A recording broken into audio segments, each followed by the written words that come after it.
I know you thought I was a ghost. Here I am.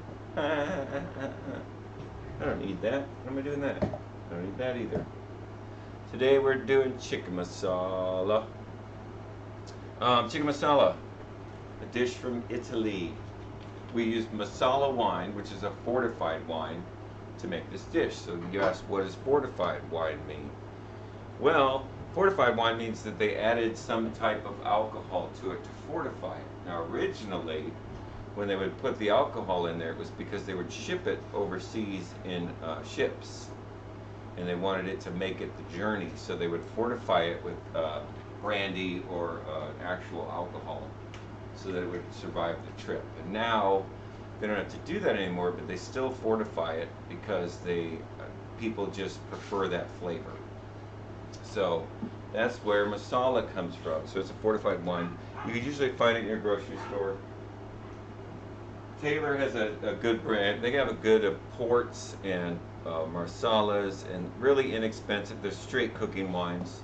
I mean, people used to drink what's called the what was it called? The classic Marsala. Hey, what's up, Suki? How's it going? Welcome to the stream. We're making your favorite dish, chicken Marsala. It's not your favorite dish, but I'm going to tell you that it is now your favorite dish. So, it's an Italian dish from Italy. We're going to do some store-bought pasta to go with it, just so I can cook some, because I have not cooked a semolina flour pasta yet. So we're going to use the spaghetti that we have, and we'll talk about that once we get into it. So this is basically a mushroom and chicken dish with, going well, I guess now it is. It's absolutely your favorite dish of all time. You're going to dream about marsalas. But, and we add a little of our prosciutto to it, which gives it a nice salty, briny, because prosciutto is a charcuterie, which is just a charcuterie, which is all your meats, like your prosciutto and your sausages, the hard sausages, salami. That's all charcuterie. So we got some prosciutto to go in it to give it a little bit of nice, deep umami flavor to it. Also, we got handy dandy mushrooms. You notice I've taken the cover off so they can breathe. That goes in the dish also. So this should have a really deep flavor to it. Marsala, the wine itself, is like dark colored. Here, I'll show you. I'll show you what it looks like. I'm going to show you what it looks like. So this is what Marsala looks like when you pour it out of the container. See, it's got a brown color to it. And that actually, the brown color comes from cooked grapes. So whenever they make this wine, they put a specific cooked grape in there to give it its dark color. So, and it smells like really, really super cheap. What's umami flavor? Umami flavor is what you get. It's one of the senses. You get like sweet, salty, bitter, and then you get umami, which umami is like mushroom flavored or earth flavored. It's the undertone. Steak is umami flavored, mushrooms. It gives you that undertone that doesn't get covered by the other, like the sweet, the sour, the salty. All those other things don't quite touch what an umami flavor is. So if you really want to know, cooked mushrooms is probably the closest example of what umami is. And that's just a base. It's an undertone that should give the food weight or volume in your mouth. So you should have that undertone, earthy flavor to it. Can you guys hear me okay? Do we need to adjust the mics? We had to change our fan system around, so. Oh, you're welcome, Sherry. Anytime. So the mushrooms are in there. You've got the Marsala. Good. And I've got the prosciuttos going in there. To give us, oh my gosh, I started reading my Nightbot again. So the first thing we're going to do, like always, is we hone our knives. I already pre-honed this one, but I'll do it for demonstration purposes. I wonder what a demonstration porpoise is. Is that like a fish that shows you how to build a cabinet? Actually, it's a mammal, so don't even call it a fish. Don't even, I can hear you just fine. Thank you, Suki. Saw Suki today. And she's like, hey, what's up, Mr. Bay, Mr. Dope? Mr. As is they. Welcome. Oh, you like my porpoise joke? Yeah. I bring out dad jokes so y'all can join them. How are you, sir? I'm doing great. I'm ready for the stream. We're doing chicken masala for Mr. James. So if BLK shows up, then I'm making this for him. If he doesn't, then I'll be like, you're off the voting team. And I want you to think of this right now, because next week we start grains like rice and the couscous and all the different grains, the oats and grains. So we're going to start taking votes today on a recipe that you want to see next week. So our tech will tally up the numbers, pick a dish, and then basically lobby for it in the chat to try and get other people behind you. And then at some point we'll make that dish next week. But you guys, that's all on you. So just think of a grain dish, a rice dish, something that you want to see. Basmati rice. Yes, basmati rice goes on. That's great. And oh my gosh, we could do an actual curry marsala, but we'll see what dish it is. You just want basmati rice. Fair enough. Yeah, there's jasmine rice, there's over 40,000 different variations of rice. So if you can wrap your head around how many different types of rice there are, that stream alone could last a month. I mean, just the most popular ones, which are of course white, and then you've got brown, you got wild, which wild kind of wraps around a bunch of different subjects, but basically you've got, there's a broken rice, there's long grain, short grain, there's the rice we can make, why do I always forget the name of it? It's made with wine and stock, and you cook it, and oh, I almost said it. Hang on, guys. I'll remember it. It is, what is it? Help me out. I went blank. It is the wine, and you put it in the rice, and it's a little fat bug-shaped rice, and then you serve it. It's risotto. Thank you, Catrix. That's exactly what my brain couldn't process.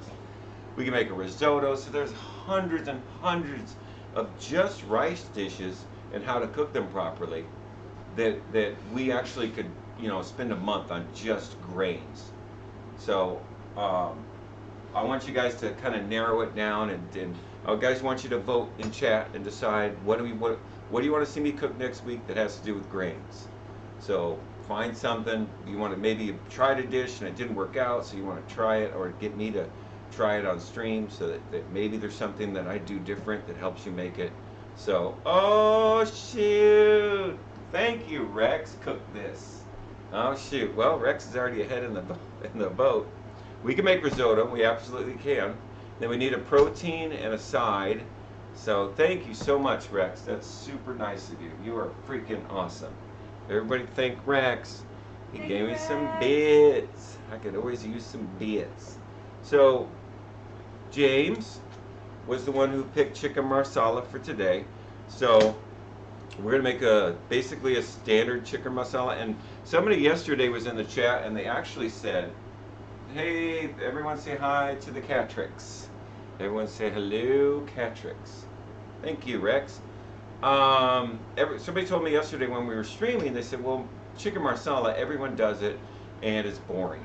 Okay, so I want to make it a little bit unique and a little bit different, because the first thing we're going to do is we're going to do what with our chicken? We're going to brine our chicken. That was a rhetorical question. So we're always brining our chicken. So that's the first thing we're going to do today. And I like my masala thin, almost like the thickness of, oh shoot, what did happen? Somebody did something. Somebody followed us. Thank you, Catrix, so much for the follow. I appreciate it. I do. That is awesome. Thank you, thank you, thank you. That is great. We got a follow. We just barely got off the ground, and we already got a follow. That is so cool. I love it. So we're using boneless, skinless chicken breast, and we're going to brine it. So the first thing we want to do is we want to make our brine, which, if you got a pen and pencil, and I think we should just put this down in comments, because brine is going to be something that we're always going to be using. It's something we're always going to have on hand, or at least make before we start any food prep or anything like that. We want to brine our meats. Our proteins should be manipulated to bring out the most flavor. So anything that flies in the air, turkeys, chickens, quails, hens, if it flies in the air, you wet brine it. And the wet brine is a simple recipe. It is 1 gallon of water to half a cup of kosher salt to half a cup of brown sugar. That is the standard brining recipe. Okay, and that brine will last up to 4 days. In other words, you can brine like your turkey. You should brine your turkey up to 4. Yes, chickens, chickens fly if you throw them hard enough. You should know that. So, first thing we're going to do is we're going to get our brown sugar. There was now I'm going to date myself here, but there was a show that used to be called WKRP in Cincinnati.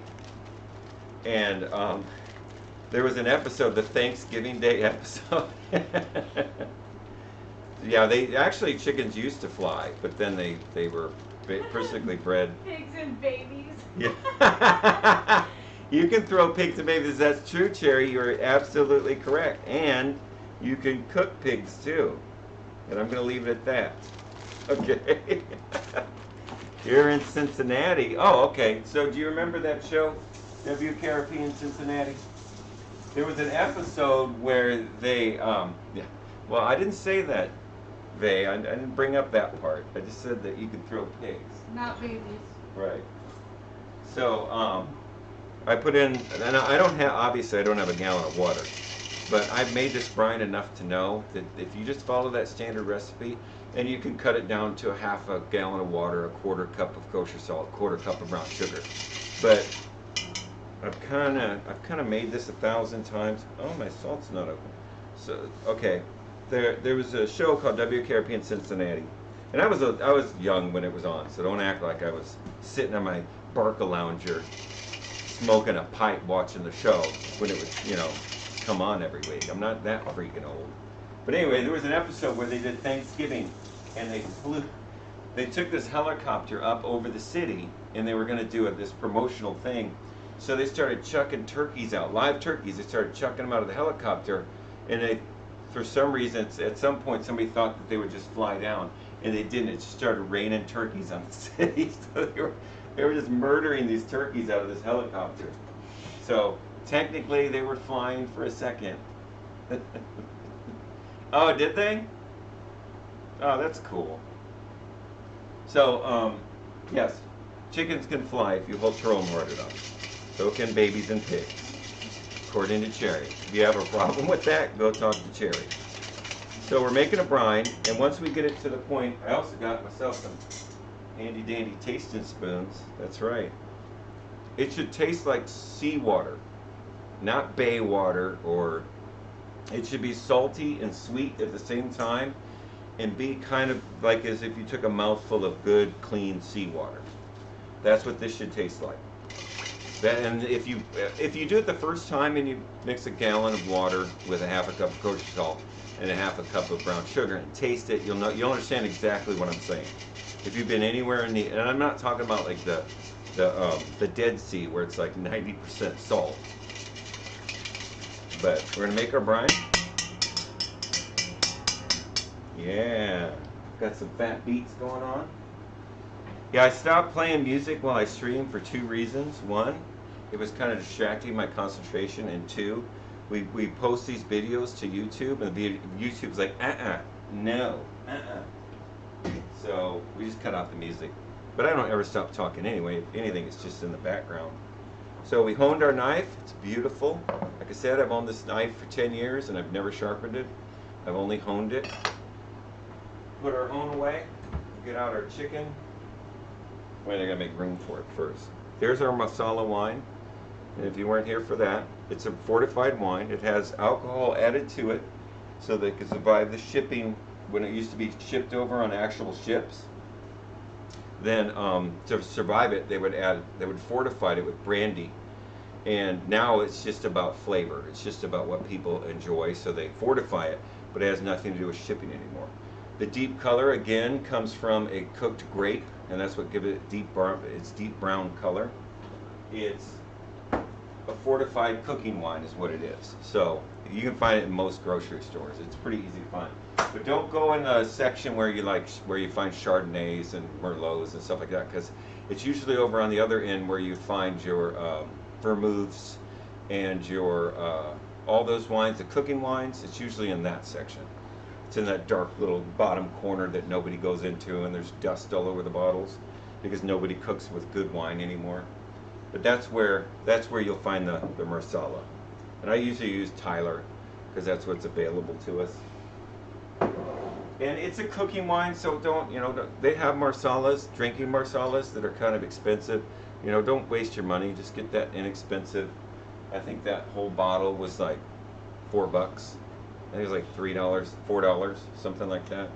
So don't go nuts with the Marsala. Straight vodka. No, I'm kidding. It's not straight vodka. You have to get the special music non-something, I forget M. Never mind. All right, that's about as clean a sentence as I've ever gotten out of Cherry. So we're gonna brine our chicken. First thing we have to do is cut it. Oh, he's my cutting board. I know I have a cutting board down, and I usually cut my vegetables on this cutting board, but so I don't have to sit here and sanitize it. I'm gonna cut my chicken on my secondary cutting board, so I don't have to worry about it. So 90% of Marsala recipes say to cut the chicken in half and then take a hammer to it and smash it flat. Well, my fundamental problem with taking a hammer to a chicken is, here's a good example right here. Look at this. You see this where it's split? If you start hammering this, the texture in this chicken, or the grain, you start to mutilate that. And I actually like the bite mouth feel of chicken, so I try not to damage the grain in it. So I'll take my chicken, and I want to cut it kind of thin. Here's the wishbone right here. This is where the wishbone used to sit, and there's that little piece of membrane right there. I'm gonna cut that out real quick because Marsala is a fancy dish. I'm gonna cut that. I'm gonna cut that. I'm gonna get rid of that little piece of where the wishbone stuck to the chicken. And when we go into the fowl, when we start doing the cooking classes about fowl, then I'll show you how to cut up a chicken in under a minute. But that's for a later time. So we're going to take our chicken, and the part where where it connects to the wishbone, we're going to take it. We're going to hold our knife level to the table. Now, let me see this. I don't really like that. We're going to turn that up a little bit so it's easier to see. There. We're going to hold our knife to the table, level to the table, and we're just going to start slowly cutting. I'm pushing down with this hand because I want to feel the knife blade as it goes into the chicken. And I'm trying to split this breast in half, just like that. See? That's what I want. It's two nice even pieces of chicken. And I have an annoying friend that keeps showing up for some reason. I hunted him down all day, and he only shows up for my stream. And he's not even following me, which I don't like. I was hoping he would subscribe as much as he's in here. But it's just one little friend that you'll see flying around here. So if I go crazy and start slapping stuff with a fly swatter, understand that I'm trying to get rid of him. So we got our brine. That's what you do also. If you spot him, let me know. Scream out, he's there, he's right there. We're going to put our chicken in our brine. And what the brine does, and I'm going to explain this to the new people that just showed up and to the ones that maybe have forgotten from yesterday. What the brine does is it takes the water that's inside the chicken and it fortifies it. It makes it heavier. So osmosis and gravity push this heavier water into the chicken to mix in with the lighter water that's inside the chicken, which is really just water. So it fortifies it. It makes it harder to get out of the chicken. So your chicken breasts always stay juicy when you cook them. So that's mainly why. And I don't like biting into a piece of chicken that doesn't have any flavor.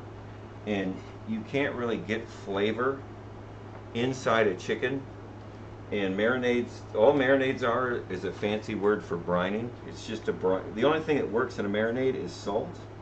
So realistically, a marinade is the same thing as a brine. It's just a brine you can control because you're starting out with a base. Eating Burger King as I watch this. Of course you are, James. Why wouldn't you be? You wanted Marsala, I'm giving you Marsala.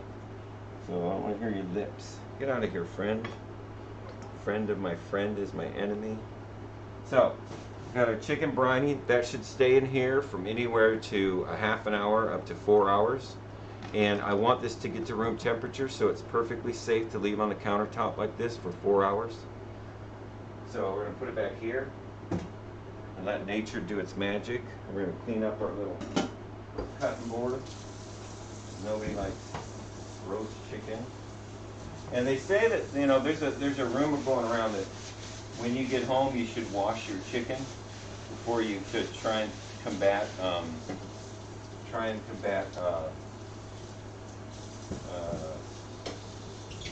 salmonella. But the problem with that is water doesn't kill salmonella. So all you're doing, if that chicken is infected with salmonella, hey, thank you so much, James. You are so awesome. But if that chicken is infected with salmonella and you put water on it, all you're doing is you're spreading that salmonella everywhere. Because now it's infected the water. Sorry, I had to go toilet quick. Can you explain the brine process? Absolutely. So I brine everything that flies. So I use a wet brine, which is the recipe for a wet brine, the standard recipe, is 1 gallon of water to a half a cup of kosher salt to a half a cup of brown sugar. And you mix it till the salt and the sugar have dissolved. And then you put, like here, I'll show you. I put my chicken, I sliced my chicken and I stuck it in my brine. So there, my chicken's floating around inside there. And what happens is, it's science. So inside the chicken there's the water molecules. And remember, cooking is all about controlling the water. Manipulating water and food is what cooking is. So inside the chicken breast there is a, well, let me see if I can show you. It's maybe easier for everybody. Excuse my art, but I'm going to explain this real quick. Can you guys see that? Okay, you ready? So here's our handy dandy chicken breast. Okay? Can you see my chicken breast? All right, you're going to see my chicken breast. Here, I'll outline it. You got a fat marker? Because this is important. This is super important to everything we do, because I'll always brine. Here, I got a dark marker. Oh, look at that. So here we go. This is going to dry out quicker than Sam Houston. Okay, where'd you go? Sorry, I'm trying to fix the camera. What's wrong with the camera? It's So focusing. perfect. Auto-focusing. Oh, that's the table camera. Both of them. Oh, all right. But they can still see you. So. Okay, so here's our chicken breast, right? And inside our chicken breast are water molecules that are basically hydrogen and oxygen. So they're empty. There's pretty much nothing in them except for hydrogen and oxygen. So there's our water molecule inside our chicken, okay? So what happens is when we make a brine on the outside, it's still just water. Okay, so we have all these water molecules on the outside. So what you do, whenever, I'm going to take this out and get it to it so I can explain it, because somebody else is going to ask. So brining, this is a wet brine, and a dry brine works the exact same way. It's the exact same principle. This is osmosis, and this is gravity forcing this change. So what I've done is I've taken these water molecules that are on the outside of the chicken, and I've fortified them with salt and brown sugar. So now, molecularly, they are heavier. Okay, so now all these water molecules that are on the outside of the chicken are now, they weigh more, because now they've been infused with the molecules of salt and sugar. Okay? Well, what happens whenever you have, now you have a heavier outside and then you have a lighter inside, nature hates imbalance. So what nature's going to do is nature's going to force these guys inside to mix with these guys. So it will dilute them and take away and add that brown sugar and that salt to these on the inside, okay? So that's what brining does. So gravity And osmosis runs these and flavors, balances it out, because nature hates imbalance, so that throughout the whole dish or the whole brine, it's all neutrally the same. And what that does, and what you don't have to worry about, is it will naturally flavor the inside of the chicken. So you won't get that, because you make a great fried chicken and then you bite into the breast and it just tastes like cooked chicken and there's no flavor to it whatsoever on the inside. The outside's flavorful and perfect, but the inside just tastes like chicken. So if you brine it, you're pushing those flavors into the middle of the chicken. Thank you, James. You are awesome. You are my friend. I love you. We're going to have a gelato together. Thank you so much. James. So what this does is it creates balance. And by doing that, it pushes this flavor. So you can take orange peels. Oh, I made a little orange peel. You can take juniper berries to add to your brine, like for Thanksgiving Day turkeys. I love to add oranges and juniper berries to the brine, and then it will infuse the same inside the turkey breast. This is the same thing. Every bird that flies, chickens, turkeys, quails, Cornish hens, you should brine them because it flavors the inside of the meat. And the extra added bonus is because now that these molecules, these water molecules on the inside of the or chicken breast are fortified, it's harder to get them out. So when you cook this, it basically stays moist all the way through the cooking process because the water molecules are now denser. It's like if you took a sponge and you dipped it in water and then you wrung it out, you can get most of the water out.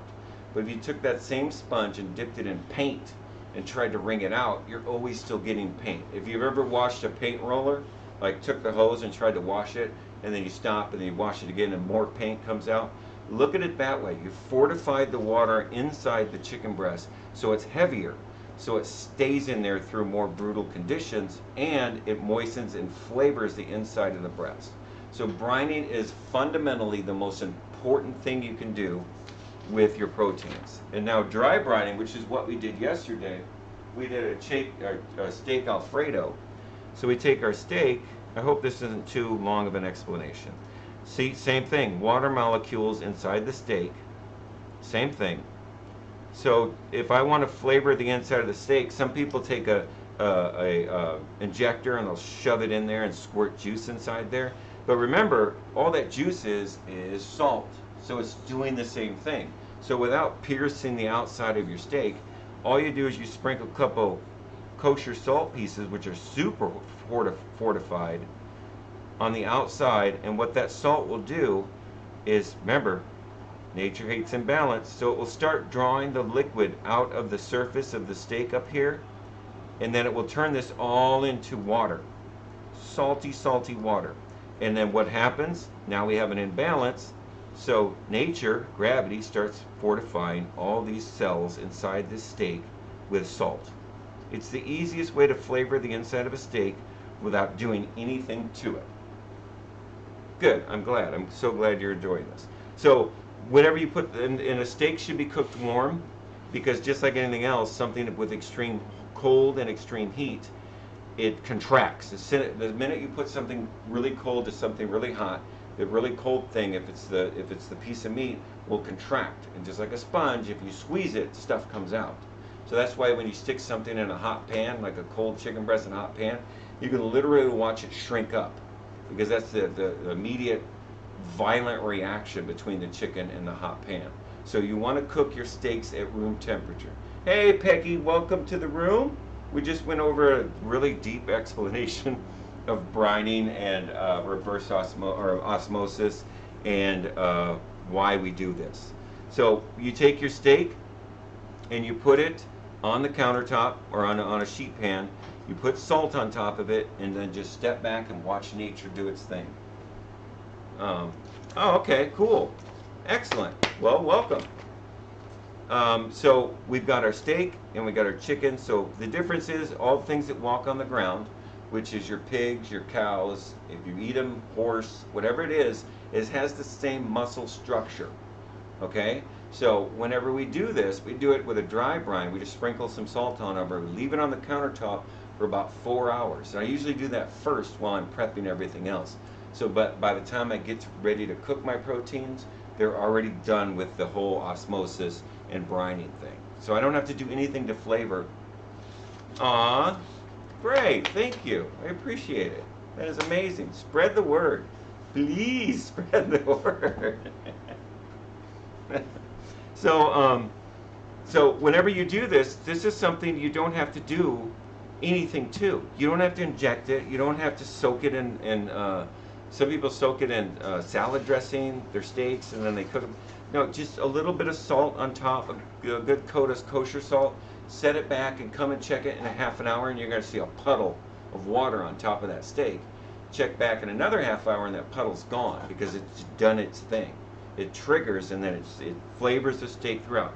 Then you don't have to add salt to it. You don't have to add anything to it. You just sear the outside of it really, really hot in a super hot pan, and it'll be flavored all the way through. I hated salad dressing, it's so good. I'm glad I don't eat that. No, absolutely not. And I know people do that to chicken too. Because remember, with the marinades, and you can go online and find out that marinades only penetrate the exact surface of whatever it is you put them on, because most marinades are made with what? Oil. Well, guess what doesn't penetrate? The water inside the chicken or whatever you're marinating, oil doesn't penetrate that because oil's thicker than water. So it never gets past the surface layer of whatever you're doing. So wet brining, I always thought of fish when I thought of brine. Never even realized you could brine anything. Oh, absolutely. Yeah. And usually I don't usually brine fish. I don't put a dry brine on it unless I'm trying to bring something out of it as far as flavor-wise is concerned, because I like the natural taste of fish. But if you think about it, they live in brine. So you really don't have to mess with that. Their flavor. I love tandoori chicken from India. It's the only chicken from takeaway that's marinated though. Yeah, it is. But remember, the only thing working in that marinade is the salt. That's the only thing that works. If you take salt out of a marinade, it is worthless. It will not do anything. Because you need to be able to create this osmosis. And the only thing it works in, it's like your water softeners and your water purifiers, they use salt to basically purify the water. It's osmosis. It's forcing this through it to balance out, because it has to balance out molecularly. I said it, I didn't think I'd get that word out. I thought I was going to chew on it. So there's our dry brine, see? So we put the salt on top, and nature and gravity shoves all the flavor into it. Takes about an hour. I usually leave them on the counter for 4 hours because I want them nice and dry. So when I hit them in the pan, they're really super hot. I remember salt back in the day, my mom said was unhealthy, but then I started watching Gordon Ramsay. Yeah, and the important thing about salt, the very super important thing about salt, is that I don't put salt in my dish other than when I do my proteins, I brine it, but I never put salt in my dish until the very, very end. I don't try and use it to create anything, because salt is just an extra added layer of flavor. It's that initial punch. So fresh sea salt or fresh kosher salt over your finished dish as you serve it just elevates everything, because they get that initial pop of salt, and then they get the initial flavor of the food. You don't want it to be salty, so to speak. You want the salt to stand on its own. So the last thing you put in it is your fresh herbs and then your salt, or vice versa. It doesn't really matter. But that will give it that extra layer to your food. So when they bite into it, then I think I have that problem. Oh, salting before you get to the actual dish. Like people do it all the time. They'll do a soup and they'll start salting it right away because it doesn't taste right. Yeah, and that's something I'm trying to curb everybody away from. I'm trying to help everybody understand what salt is actually made for, and it's made for preserving food. That's number one. But we crave it, and we actually need, I think it's, how many, there is a number, I think it's, what is it, it's 6 ounces. We need 6 ounces of salt every day in our diets. Our body actually needs that, and I'm not sure of that number. It may be 6 grams. It might be 6 grams, but it's either 6 or 8 grams. But our body needs that every single day to sustain. Will you give us the gifts? Oh, honestly, I've read my night motto. You got me again.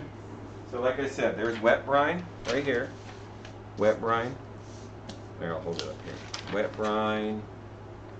Okay, beautiful pictures. I am not an art major. Dry brine. Okay, then we'll go back to those. So, that's my overexhausted explanation of brining and why I do it. It's such an easy thing to do. First thing you do when you get your food home, and you just start brining it.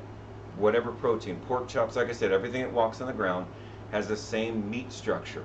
So you cook it exactly the same. Everything that flies in the air, everything that has wings, you cook to the exact same temperature and you treat it exactly the same. The only reason a turkey takes longer is just because it's thicker. It's still the same structure, you know. So you've got to try and compartmentalize.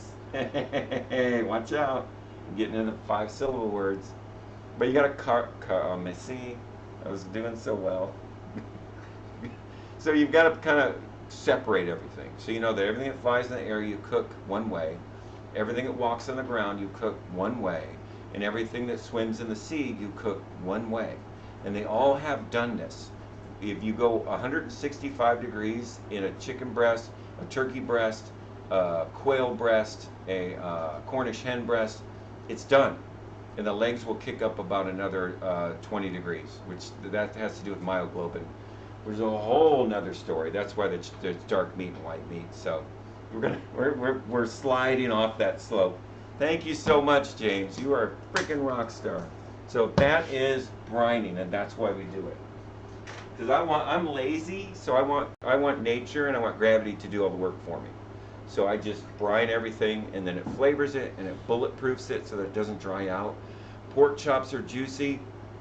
You know, everything's just got a better flavor to it, and it retains that thicker water. Because remember, all cooking is controlling the water in whatever it is you're cooking. You manipulate the water cell to cook the food. That's it. That's cooking. It doesn't do anything else. You're manipulating the water to cook. Oh, no problem. No, I'm so happy. I'm so happy you're in here. I really am.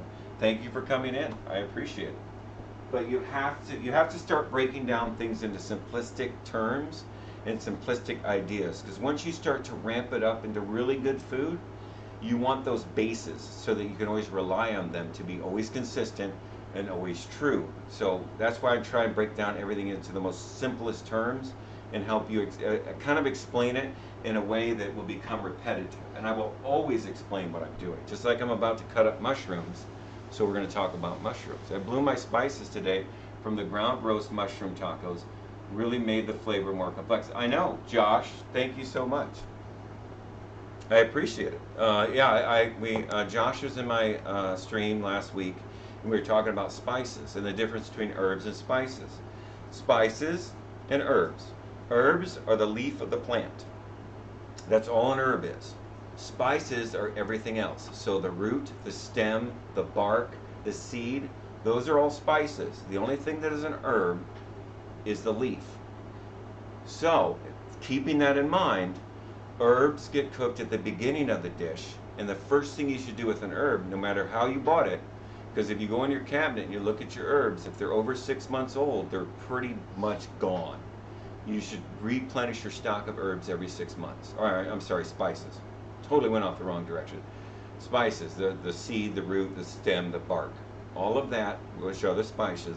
Check the expiration date on them. If they're 6 months old, or if you know they're 6 months old, replace them, but you could probably use them. And this is what you have to do with any spice. I don't care, because even the ones in the grocery store have been there quite a while. What you do is you take a dry pan and you put it over super low heat, and you put your spices in the dry pan before you ever cook anything, and you let them bloom. Because even those little tiny pieces of spice have oil inside of them. It's not on the outside, it's on the inside. So bringing heat will extract that oil from that spice, and it will give you this huge flavor. I mean, this amazing amount of flavor that you've never tasted out of those spices. You could do your peppercorns or your ground pepper. Just ground your pepper in a dry pan before you do whatever it is you're going to do, and it will bloom that oil out of that dry spice, and it will give it a whole new flavor. And I'm glad that Josh tried it. I really am. Yeah, the flavors are so, it's like Indian food. They do the same thing. They toast, aka bloom, their dry spices, and then they grind them, and then that's what they make Indian food out of. And when we get into our masalas, tiki masala, our grand masalas, whenever we do all those, I'm going to do that and show you and demonstrate it. But that's what you should do with all your spices. I get scared of burning them like that. Well, Piki, the thing you have to do is keep it on really low, and as soon, and I mean as soon as you smell it, because that's the first sense. that you have to start training is your sense of smell. Because any good kitchen chef knows to use all five senses when they're cooking. Sense of hearing, to hear when the oil sounds right, and I'll explain that today when we're making them. I'll give you the three gauges that I use whenever I cook the chicken. And then the sense of smell, like whenever you smell cookies in the oven, they're probably done. The same thing with spice. As soon as you smell it, just pull it off the heat, give it a little shake, and set it aside, and just let it go. That's all you have to do. And 9 times out of 10, you're never going to burn any of this. Oh, no problem, Kat. I really, like I said, that's what I'm here to do. We've been on for just now 2.5 weeks. We just started the stream 2.5 weeks ago, and neither of us have streamed anything ever before. I'm a professional chef for 15 years, and I love to teach, and I love to show everyone the simpler side of cooking. I have not yet, I don't believe, 1 shake or 2 shakes. Yes, Sherry, whatever, however many shakes you want to give. Okay, that's all I ask from you, Sherry. Give me some shakes of seasonings or spices. So the herbs go in last. So fresh herbs preferably. If you have only dry herbs, don't put them in because they're always so bitter and yucky. But if you have to, then you put them in right before you finish the dish. But you want to start with spices in the beginning, fresh herbs at the very end. Salt, serve. Because you don't want to bruise or taint those delicate leaves. So when you chop them up, you want them to sit on top, and you want that extra layer of flavor. Remember, we were talking about layers of flavor. Because most dishes should have 5 flavors in them. That's an ideal dish. So if it doesn't have 5 flavors, you've got to find out how to stack flavors. And that's what separates home cooks from professional chefs, is they understand that that's their duty, is to stack flavors. So every bite changes in your mouth. So that's what I'm trying to teach you how to do in the most simplistic way. For instance, this is the first 30 seconds you as a chef. Well, more like a head chef. Yeah, yes. Oh, thank you, Nodi. I appreciate it. I do. So, knife skills. Oh, knife skills. I always love going to watch people and their knife skills. Because to me, there's nothing more, I don't know, there's nothing more creative than the ability to use a knife properly. A chef knife, mainly. Because that's what I mainly use. 99% of my work is done with a chef knife. So I'm going to take my drink of water.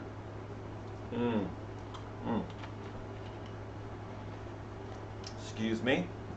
Okay. So we got our baby bells. Baby portobellas. Now, can we go to the cutting board, Captain? So I went over, were you guys here for the knife demonstration? If not, I'm going to go over it real quick. For those of you who've been here for the knife demonstration, then hang in there because we're going to always do this. Okay? So, Cat's a little dangerous with knives.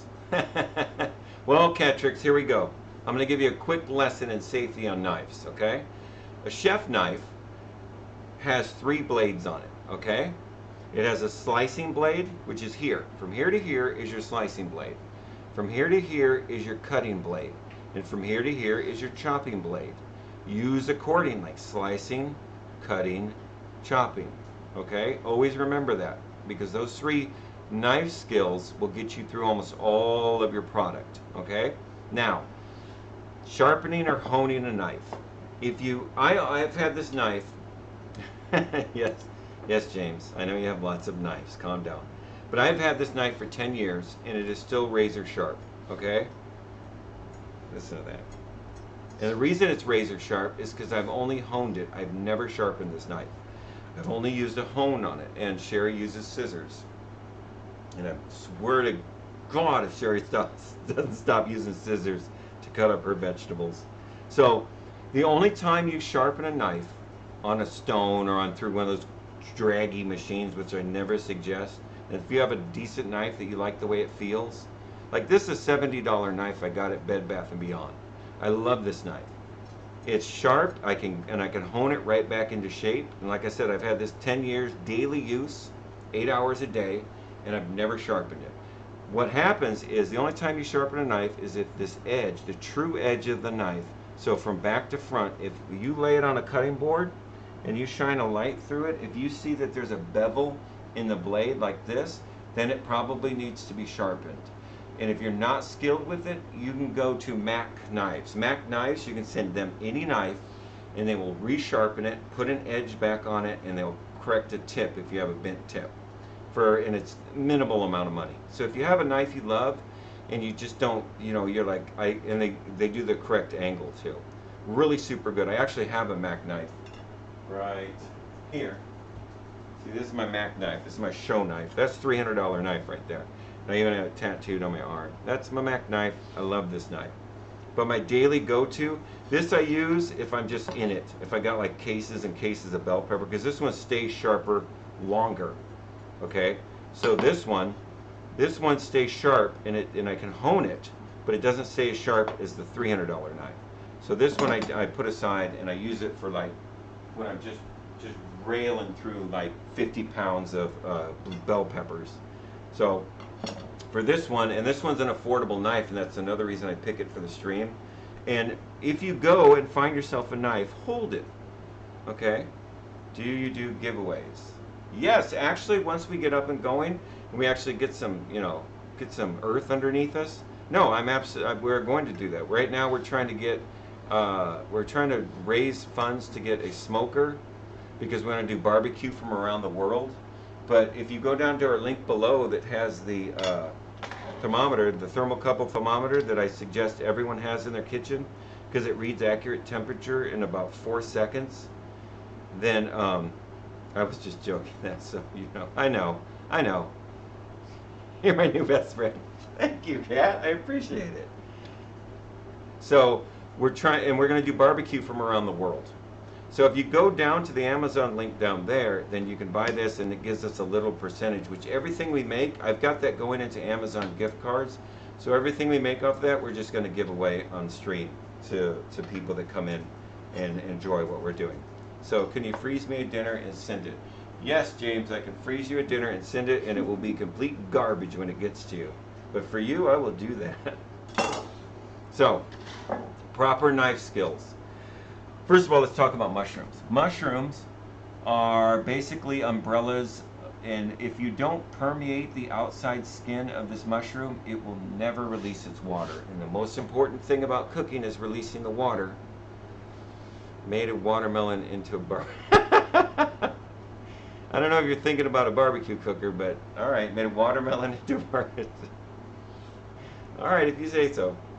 So the important part is to permeate the skin on this mushroom to release the water, because this thing is mostly water. Okay, so the only way to get that water out of there is like if you go and get fried mushrooms at a restaurant, and they're like boiling hot on the inside. That's the oil superheating the water that never got released, because they just take regular mushrooms and they dip them in batter and they deep fry them. So all that water that's in that mushroom stays in there. And that's why they're gooey on the inside but boiling hot. It's because you've got superheated water. Because you basically put it in a small pressure cooker and stuck it in deep fryer, and you pull it out and it's got superheated water. That's why they're so hot on the inside. And they're always wet. It's because all that water is still in there. So we want to permeate the inside of it. So if I want to cook this, like if I'm going to make like whole portobello heads, and I'm going to pull that out and we'll de-fin it, but I'm not going to for this dish. We just need to break the skin of this. So if we're going to do a whole one, we're just going to take our slice of blade, we're just going to cut through, just scar the outside of the portobello, just so that water has somewhere to go. Because if not, it just stays on the inside. So if you just scar it a little bit, I barely cut through the top of it. Then that's our vents. Okay, so your water will get out. But we're making chicken masala, so we don't need vents. We're just going to chop our mushrooms. So that's super important. Every single time I use a mushroom. Thank you so much, Peggy C. Thank you so much for the follow. Thank you. So what I do is I take my knife. Now this is super important. Knife skills 101. The only time your knife is safe is when it's on the cutting board. Okay? If it is in the air, it is not a safe knife. So you always want your knife on the cutting board.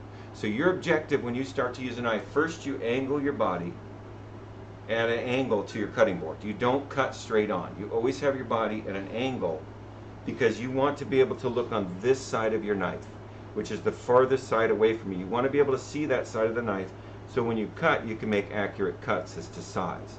You don't want to be looking on this side where your head usually is. You've got to look over your knife to see how thick your cuts are, okay? And the first thing you want to do, even though it's a mushroom, you're still going to want to push your blade through it, and then there, I've made it to the cutting board. And then I'm going to slice this. No, I'm going to cut this, I'm sorry. So we're just going to keep going forward. That's a cut. So then you bring it up, you go to the cutting board, through, to the cutting board, through. Now I'm looking over my knife so I can accurately gauge to make these all the same size. But your only safe point is when you get to the cutting board. That's when you make your motion that goes through the product. Don't make your motion up here, because then you have this, and then that's how you lose fingernails. To be honest, I've only ever used white mushrooms. Yes, white mushrooms will work fine, perfectly fine too. I like the portobellas and the baby bells just because once I start to reduce the water out of them, I don't have to fight for that dark, deep umami flavor. And I'm using a fortified wine, which also is a dark wine. So I just like the flavor of these. But any mushroom will work. Honestly, you can use a oh, what's that mushroom called? Wood ear. You can use a wood ear mushroom, the white mushrooms. It doesn't matter. I just prefer these. And like I said, we're cooking it, so we can use whatever we want. Everyone always asks me, what wine is good to cook with? I'm like, what wine do you like? And I like this. That's the wine you cook with. There's no reason to get a special wine. So all I'm doing is I'm going through there, my knife's touching the cutting board, and I'm going through the mushroom. Same motion. It's all about creating this, and whenever you first start working on your knife skills, go slow. What did I miss something? Why do you score the top if you're gonna? So, well, I was just demonstrating that if you were gonna cook these whole, you still want to score the top, just so it has a vent to release the water. And then I said that it doesn't matter because we're gonna slice these anyway. But that's why I was just demonstrating that if you're gonna cook them whole, that's how you vent it. So then once my mushroom is down to a relative amount, that's closer to the cutting board, I do the same thing. But once my tip touches the blade or touches the cutting board, it doesn't leave the cutting board. See, I'm just like a sewing machine. I'm just doing this, and this is great for carrots. You don't want your knife to leave the cutting board. So I can do it with a small one. I'm taking my knife. See how I'm lifting it up? The front of the blade is staying on the cutting board. And you want to go slow.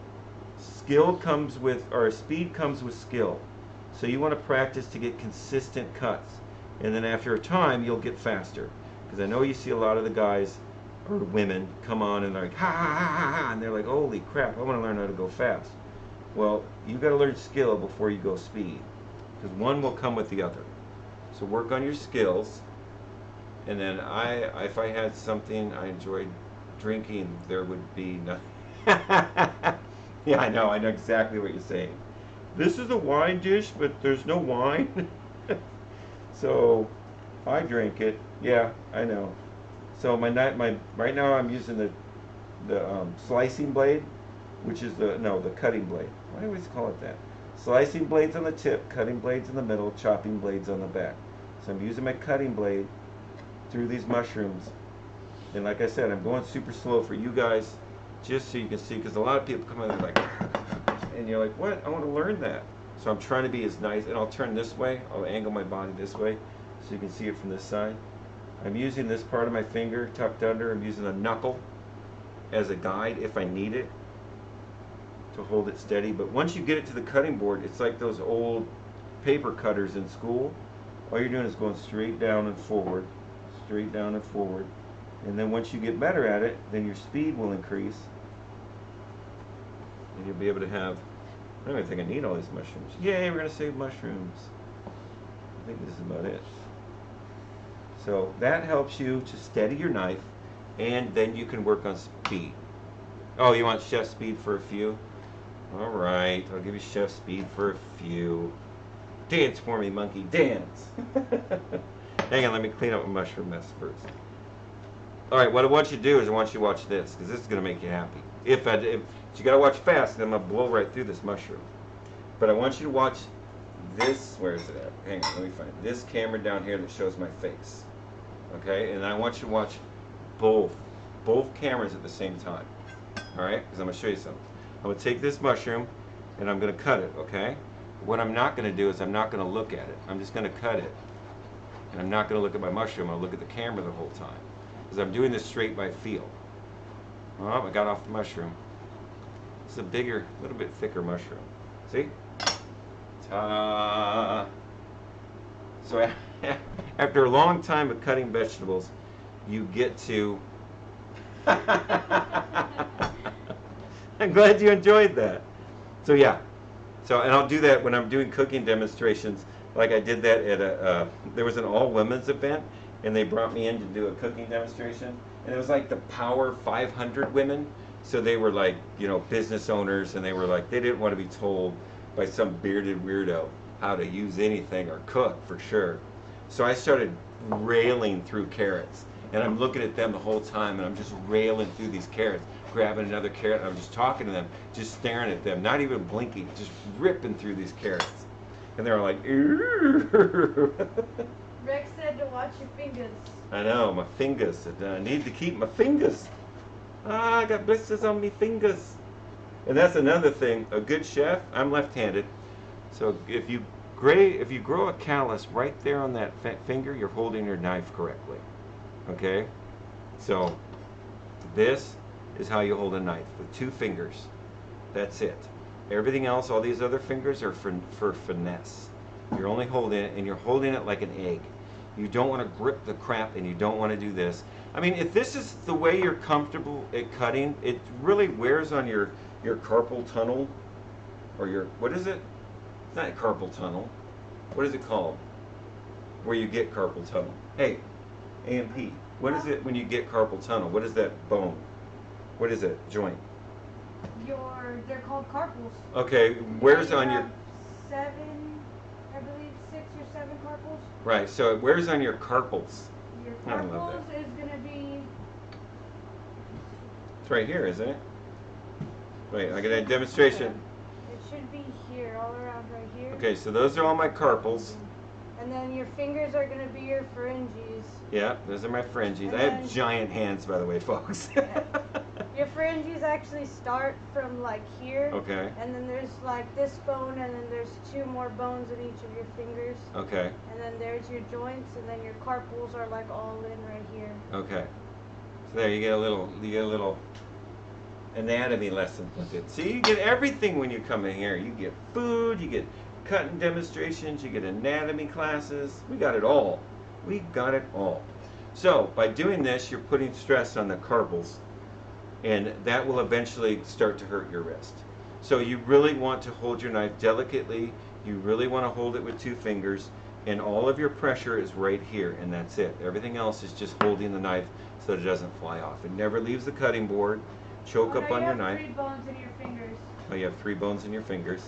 So that's all you're doing. That's a standard, I know, full spectrum education, exactly. Someone to switch you when you cut off. Yeah, you're so not.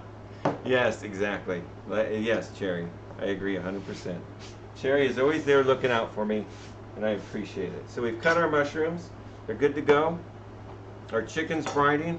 Oh, if you guys want to, everyone has asked for desserts. How would you, us doing desserts? So now every Friday stream. Yes, We're- Kevin loves to sew. I do He actually. makes, he has an embroidery machine. I do have and an he makes embroidery patches. machine. I make patches You should and. make lessons in cookery patches. I'll settle down. I could, I mean, but I do. I iron. I do dishes. I actually am doing cherry. I'm doing a strawberry cheesecake. That is what I'm doing. I got fresh strawberries for it, but my cheesecake takes 12 hours to make. So I'm gonna make one tonight after stream, so that tomorrow when we make it on stream, then we can just pull out the made one, just like the Food Network, because I'm bringing fancy. I'm actually making 2 cheesecakes, which is insane. And then we'll have a ready to go cheesecake, and then we'll cut it, and then we'll plate it up. So I'm making you guys 2 cheesecakes, okay? One for show and one for blow. If you're in the military, you know what I'm talking about. So, or if you were ever in the military. One for show, one for blow. Good, that's my job. My job is to make you hungry. Excellent. So tomorrow's stream, it will be our sit down and talk and kind of try and promote us and tell you guys what we're really trying to do. because all we're trying to do is educate people and bring them back into the kitchen and get knives in their hands and have them really enjoy food. Because food is very intimidating with a lot of bad information. So I'm trying to clear the air. So like I said, for the people in the room, we're voting. You just bring up the dish you want to see me make next week, and then everybody in chat vote on it. It's up to you guys. You come up with a dish. We're going to do grains next week, so rice and oats, couscous. All of that we'll touch on next week, but I want you guys to come up with a dish. So yeah, well, I just think, I don't know how to set up, I would love to set up a straw poll. That would be awesome. Can we set up a straw poll? Set up a There what? could be something, there's an app, there's a widget that's a straw poll widget. I don't even know what that means. I've run across it, but we're terrible at learning how to paella. Oh, Josh, I love What paella. is it called? It's a straw poll. Straw pool? Yeah, it's like everybody can vote on what they want, and then it tallies it up. Yeah, I love paella. I don't know how to do that. It takes a long time to make paella. Paella. You get one vote, Josh. Calm down. Do you think it would be under events list? He's trying to mentally force you all into the paella, which is great. It's a great grain dish. It really is, huh?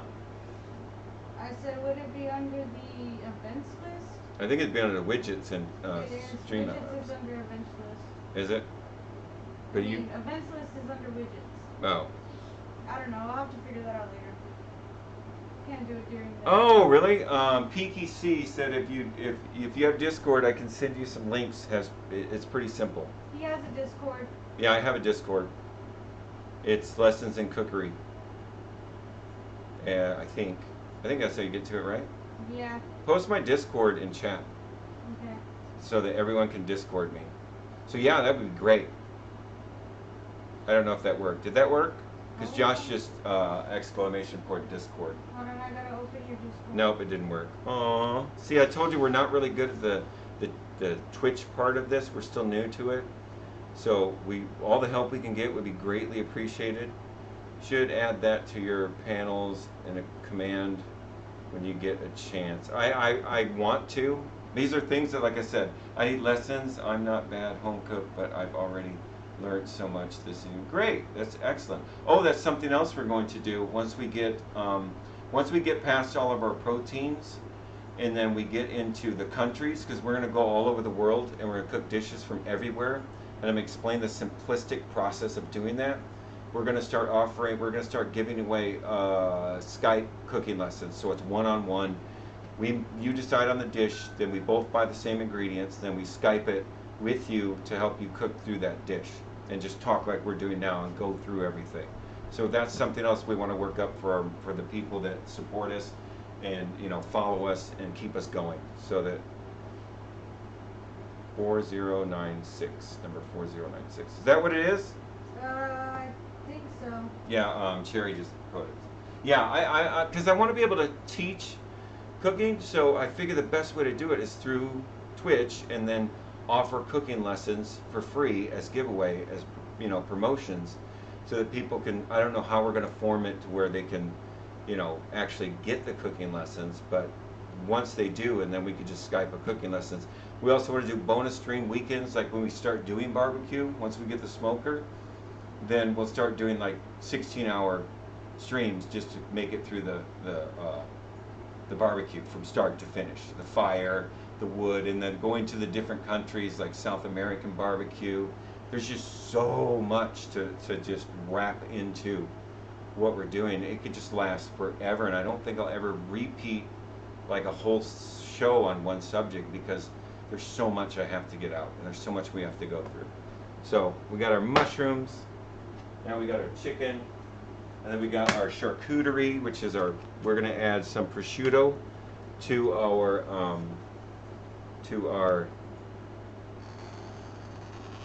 chicken marsala. This is basically, if you had to buy this in the store, it is edible at this point. If you fry it, it fries up like really super salty bacon. I'm trying to kind of familiarize you with it. Most of the time prosciutto is wrapped around asparagus and grilled. That's another common dish that's used. We're going to dice this up, and it's going to be just little bits of it in our chicken marsala. So I got some pieces, and they always put these little plastic things in between them. But it's some really, really thin sliced. I mean, talking paper thin slices.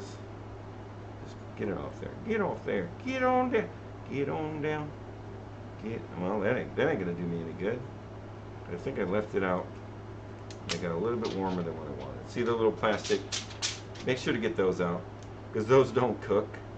They're not like the rice paper you see in the. I don't know if you ever had like the candies from like Japanese candies. They have that paper inside them that you can eat. These are not it. These are not those same things. You cannot eat that, and it will stick to your frying pan. So, taking that, I think one more. Why not? My new crowd deserves one more, I think. I hope you find. I hope she figures out the Discord. Yeah, any help we can get to make our page more streamlined, we are more than happy to not only take your advice, but also to we could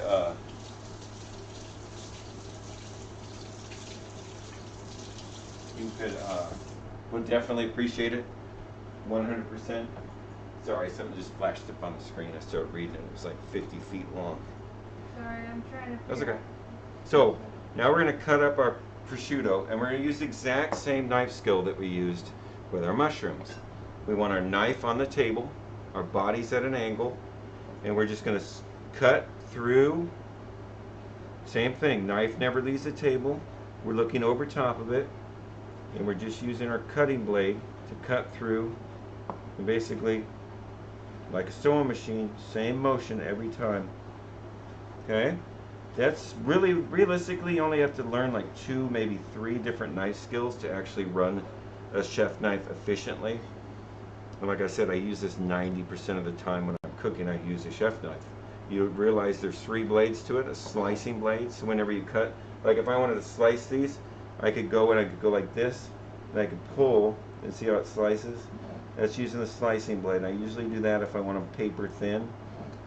And then I use the cutting blade, which is this, okay?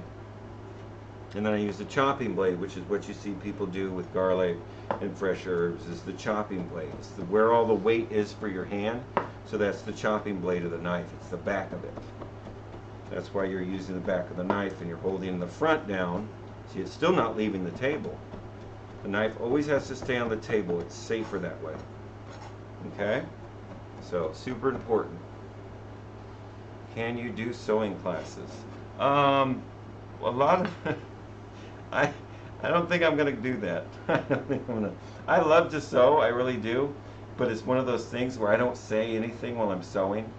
I just sit there because I really like to sew, so I just don't say anything at all. So it'd be a super boring stream. But I love to talk while I'm cooking. That's probably my favorite thing to do, is to just blab on while I'm cooking. Okay, so let's get back to our masala. So, sewing on something you've just stuffed. Sewing on. These knives look really nice. Sewing on something you've just stuffed. Cooking, sewing. What can't you do? Well, I'm also. That's true. I owned a construction company. I can do electrical, I can do plumbing, I built additions, I built houses.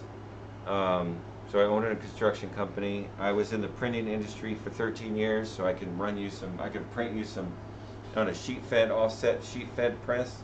I could print you some brochures. I've done a lot. I have. Done a super lot. I was in the Army, so if your tank breaks down, I can fix your tank. So that's a skill. I remember when I went to the recruiter, he's like, "Do you want to be a tank mechanic?" And I was like, "That sounds like something I can use in civilian life. Sign me up." It's great. Mm. When I was in Turkey, I was the captain's driver the whole time I was there. No, never saw a tank. Never saw one tank the whole time I was in Turkey. I just drove the captain around all the time. Okay, so is this light good on the stove? Yeah, that's good. If it gets dark, we'll turn that other light back on. We're still having lighting issues, like I said. It's a 45 November, Josh. I was a 45 November. Yeah. Yeah, see? Kiki, I'm your guy. As long as it's from the, like, late 80s tank. Don't give me an M1 or an M1 Abrams. Forget it. That's right. I'm lost. I need the old M60s. We're good. We're good. The old hydraulic juice box. Yeah. Yeah, we're good on those. Or if you need someone to drive you around, that's something else I'm really good at. And I will call you captain. So we're going to start by turning our stove on to about medium low. If you got an electric stove and it's numbered up, usually most electric stoves are numbered from 10, from 0 to 10. So this is on about a 4. Or if you're looking at a clock face, it's about 7 o'clock. Okay, if that makes any sense, if that helps out. No, you're fine. I love this. I love conversation and chat. Like I said, I'm not here to demonstrate how to make food. I'm here to help you guys realize that cooking is fundamentally it's a social. It's a social event, and it should be treated as such. I enjoy whenever my conversations, whenever my chat is drawing me into conversations. It wakes me up and it makes me feel, that I'm doing something and people are engaging me. I'm super happy. I really am. So we want to put our prosciutto in our pan as soon as it warms up. I was told, my tech told me stop running around the kitchen like a crazy person.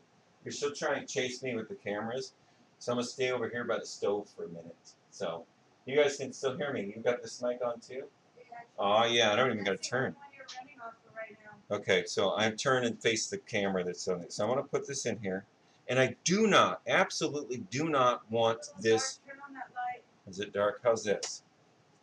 Is that better? Not much better. Now I see I went from nothing to the sun. Hang on, let's try this. How about this? That's a little better. Is that better? Well, what if I cast a shadow on it? See, I can do this. This is a terrible camera, and we want to replace it. But there, look at that beautiful. So I apologize. This camera is just terrible. But I'll bring everything I'm cooking over to the main cam so I can show it to you. No. No, she's a terrible person and she picks on me all the time. So don't even let her convince you otherwise. She's evil. I'm not. No, the only reason she's doing tech for me is because I feed her at the end of the stream. That's the only reason she's doing tech. So thank you, Peaky. I appreciate that. So we do not want this to fry, because if this fries, it gets all hard, it overcooks almost instantaneously. So on the heat right now, I know that looks like white terrible. We just got to get a different camera for that. That's all there is to it. You can look at it up in the corner. But all I'm listening for, now this is what I was talking about earlier. You want it to sound like a golf clap. So that's just that low, quiet sizzle sound. Like if you were at a golf course and somebody just teed off on 3 holes away from you and you hear that golf clap. That's your beginning stages of cooking. Your mid stage, which is where you're going to do most of your cooking, it should sound like sitcom laughter.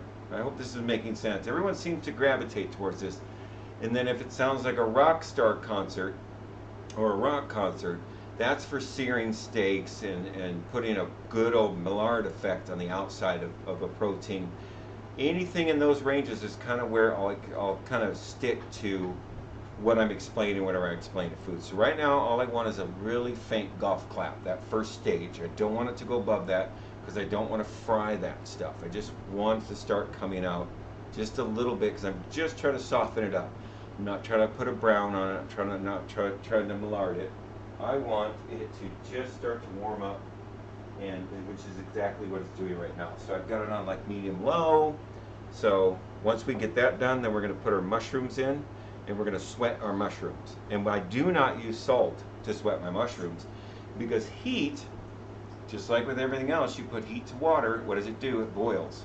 You put heat to a mushroom, and that water has nowhere to go but out, because you cut it open, and now it can leave the mushroom. So all you do is put heat to it. If you put salt to it, you're immediately starting to fight the problem of this tasting like salt and not a mushroom. You want this to taste like mushroom, so avoid the salt. Don't touch it yet. It's not ready. The only salt that you should have right now is in your chicken brine, and that's it. Everything else should be not cooked with salt. Now there is salt in that pancetta or that prosciutto, but all I'm doing is softening that up. Then I'm taking it out of the pan because that's just going back in once we put in the chicken broth and we reduce our masala. So, and the thickness of the marsala comes from the breading on the chicken. And it's super important that we don't overcook our chicken, okay? And I'm going to show you how to do that so you don't overcook your chicken. It's all about steps. So, my prosciutto is starting to warm up. It's not making any noise at all, but it's starting to have a smell to it. A prosciutto smell, not a stinky smell.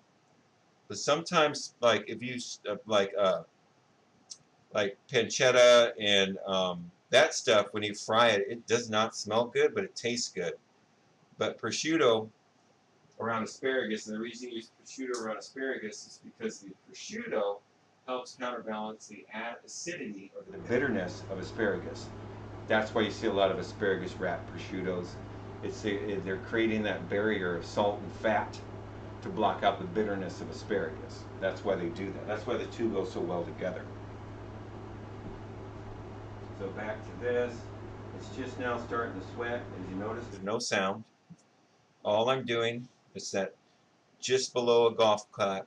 I don't want to hear this at all. Cha cha cha cha cha. So let that go a minute. That's going. That's going. I got my fresh strawberries from a cheesecake. Oh, I hope you guys come back tomorrow. This recipe is really super weird. Faster. Cook faster. I know, James. I'm trying. Food takes time. Food takes loving, caring time. I was never a fast food cook, so I've always been a patient cook. And I've always gauged my cooking so that it doesn't stress me out, so that it doesn't overrun me. You have to control your kitchen, and you have to control what goes on as you cook. Don't let, like if you stick something in a frying pan and it sounds like a rock concert, which all you're trying to do is brown it, then take it off the stove. Pull out whatever it was that you just stuck in there, take it off the stove, give it a couple minutes, because heat will dissipate so fast out of a pan that doesn't have heat to it. You can slide that thing back on in a couple minutes and be right at the right sound. Because that's what you want to do. You want to hear it cook. Because if you throw it in there, it's blazing hot, and you think if I turn it fast enough, you've already burnt the outside and you haven't gotten in to permeate the heat into the rest of the batter or whatever you're trying to do. My Honey Nut Cheerios be done. Aw, yeah. James is a Honey Nut Cheerios connoisseur. Okay, now, right now, just as soon as I was talking to James about his crappy dinner choices, I started to hear my prosciutto. So I just want to move it around. And it's starting to look waxy. And it's starting to release some of the fat from it. It's doing what I want it to do. So I probably could have started that earlier.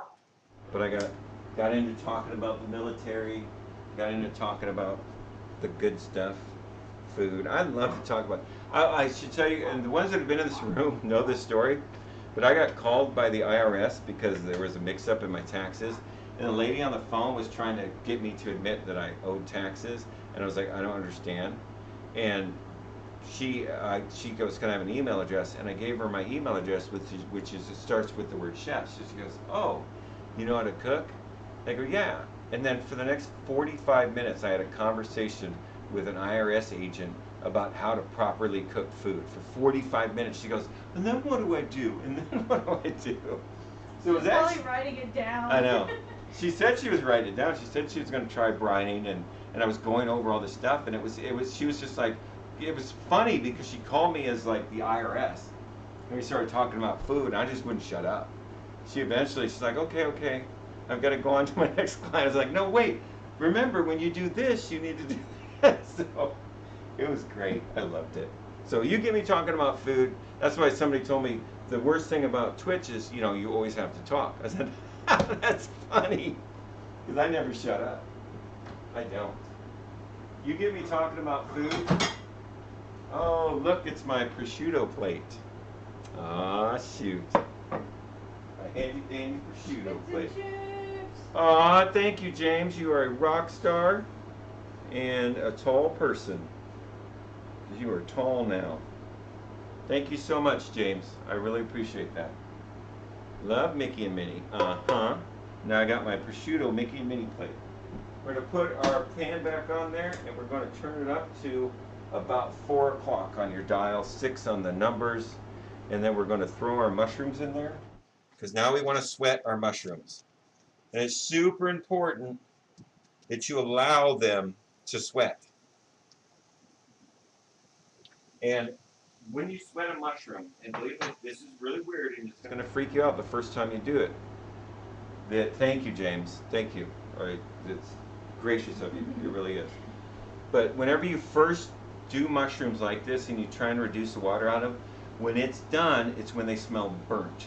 It smells like they're burning. That's when they're done. And I know that's a freaky thing for a lot of people to accept, but mushrooms smell burnt whenever the water is becoming so little that it doesn't change the flavor. But I always put them on like medium to medium high, and I allow them. They're already making noise. They sound like between a golf clap and a sitcom cheer is about where I'm at right now. I want to get it to a sitcom cheer, and that's where I want to hold it. So as I hear it to start to come up to that mid-range sound that the pan will make, then I'll start to adjust my temperature slightly and allow my temperature on my electric garbage stove to make those adjustments. I know. So, I keep reading James' same thing. So, yeah, if you guys have any questions, or if we can figure out, if anything, by Monday we should have that. If you give us that information through Discord, we should have that straw poll up, and we'll save it for Thursday. So next week, this time, we'll make a dish from the voting straw poll. I really like that idea. Fridays will always be a dessert, and ideally I want to make a dessert out of the material that we're, like next week we're making grains, so rice, like a rice pudding, or, you know, there's a bunch of stuff that we can do with grains. I know I love donuts too. Oh, we're gonna make donuts. When we go into our bread week, which will probably expand into like 3 weeks, oh, we're gonna make cakes and pastries and donuts and beignets. We're gonna go around the world and touch on all of the different types of desserts from all over the world. Oh yeah, I know everyone else is looking forward to that probably more than I am. Thank you so much, Peaky. I appreciate. He said he sent some information. So I'm just gonna flip my mushrooms, spread them out a little bit. You gotta kind of let them vent so that that water will get out. So, oh yeah, the dessert, oh, that's gonna be great. We're gonna make donuts, we're gonna make eclairs, we're gonna make the cream filling for the eclairs. I make everything from scratch. I make my own breads, I make my own desserts, I do my own baking, I do everything I make from scratch, except for cheese, and I don't dry meats because it's just a redundant, long, drawn-out process. I will smoke turkey though, but I usually stick the stuff up from, you know, the more like cheese in South Texas. Making cheese is dang near impossible. You can make like soft cheeses like goat cheese and queso blanco or queso fresca and like farmer cheese, but anything past that is super difficult because of the humidity and temperature we fight down here. So I'm going to leave the cheese to the cheese experts. And I actually had a cheese expert in me try and make mozzarella, and it was a disaster. You're welcome. Tell me now if you need any advice. It's easy once we get the basics set up. Great. No, that's perfect. My tech will probably be shooting you emails every day to try and get it as clean and you know, as smooth as possible. And I know everything about food, but that kind of sucks up all my brains. Yeah, it's 7:35 here. That was weird. Did you do that? Yeah, I typed that. Oh, okay. See, my text taking over. So right now, if you look, it still just smells like boiled mushrooms, so it really doesn't have a distinct smell. But you can see they've already collapsed in half, and they're releasing that water because that's all I want them to do is get that water out of there. Because there's nothing worse than making a really nice masala and then nobody sweats the mushrooms and it just tastes like wet mushroom and it kills all the flavors, so it tastes like alcohol and mushroom, and you can't taste all the other little stuff like the prosciutto and all the other ingredients that we're going to put into this. You should taste the chicken, you should taste the prosciutto, you should taste, of course, the masala, you should absolutely taste the mushrooms. So you've got to control the water in your dish so that you are able to control your end product. So right now, like I said, we're sweating our mushrooms.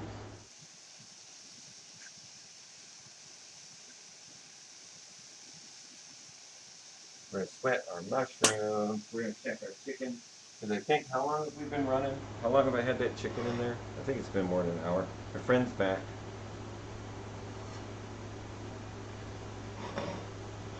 Huh? What? How long have we been running? Probably an hour and a half. Okay. I'm gonna let the chicken go a little bit longer. It's thin, and it will work after that, but I'm not really set up for it. I gotta move my stuff. Do a couple of dishes. Sherry's Now, back. huh? Sherry's back. Hey, Sherry, welcome back. I didn't even see you leave. Yeah, you were at the stove. Oh, okay. Oh, that's right. I left for the stove. Sherry keeps tabs on me. She thinks I'm a ghost. She's like, I was talking, I wasn't on screen. She thought I was a ghost. Can I have that other thing I need to back up from the beginning? The what? The other thing I need to back up Oh, from the okay, beginning. sorry. Please. There you go. Thank you. So right now my mushrooms have just about extruded all the water. So I'll let them go a little bit longer. Because I literally want them to smell like they're burning. I know that's weird, but it's the way that you tell when a mushroom's ready. Whenever it starts to smell like it's burnt. And you'll be freaking out the first time you do it. But that's the way it's going to happen. I have no other way to explain it than it smells like they're burning. So we got our flour for our breading for our chicken. Now, if we go to the cutting board, I can show you what I like to do. Doobie-doo. Sorry, I'm trying to read about how to make these holes. Oh, it's okay. It's okay. I always add cornstarch to my flour whenever I make a breading for a chicken, especially chicken masala, because I want this stuff to cement to the chicken. Okay, so I add cornstarch because cornstarch is water retardant. It doesn't absorb water.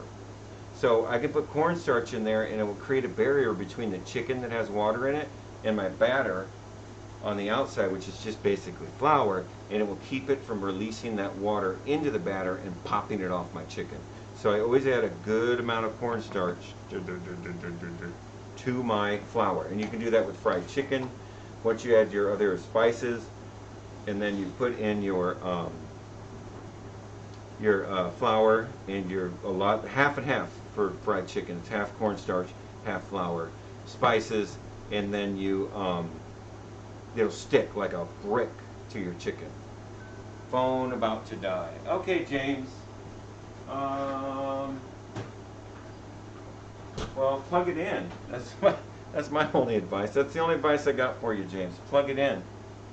You know, they're not disposable, right? James, you know phones aren't disposable. You have to let me know you know that. You have to.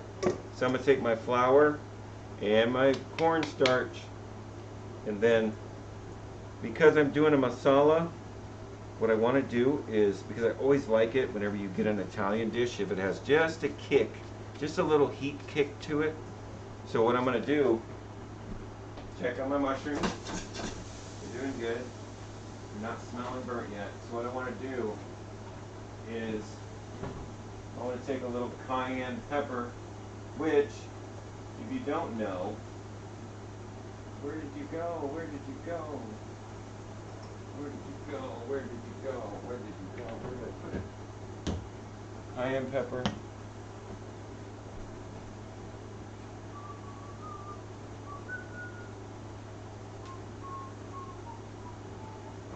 Sorry, I got distracted. My mushrooms are just now starting to smell burnt, which is great. That's how you want your mushrooms. Huh. I can't find my red pepper flake. Well, anyway, because I'm not going to use it, but red pepper flake is the exact same thing as cayenne pepper. The only difference is cayenne pepper is ground red pepper flake. So if you want to put a little bit of a kick into your dish, but you don't want those big flakes of red pepper flake, like when you make a like a shrimp de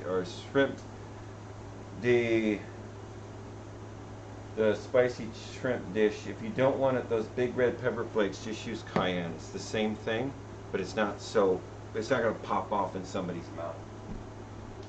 So, and a lot of people don't know that this is red pepper flake. They just say, I'm going to use red pepper flake and cayenne. Okay, that's fine with me, but it's the same thing.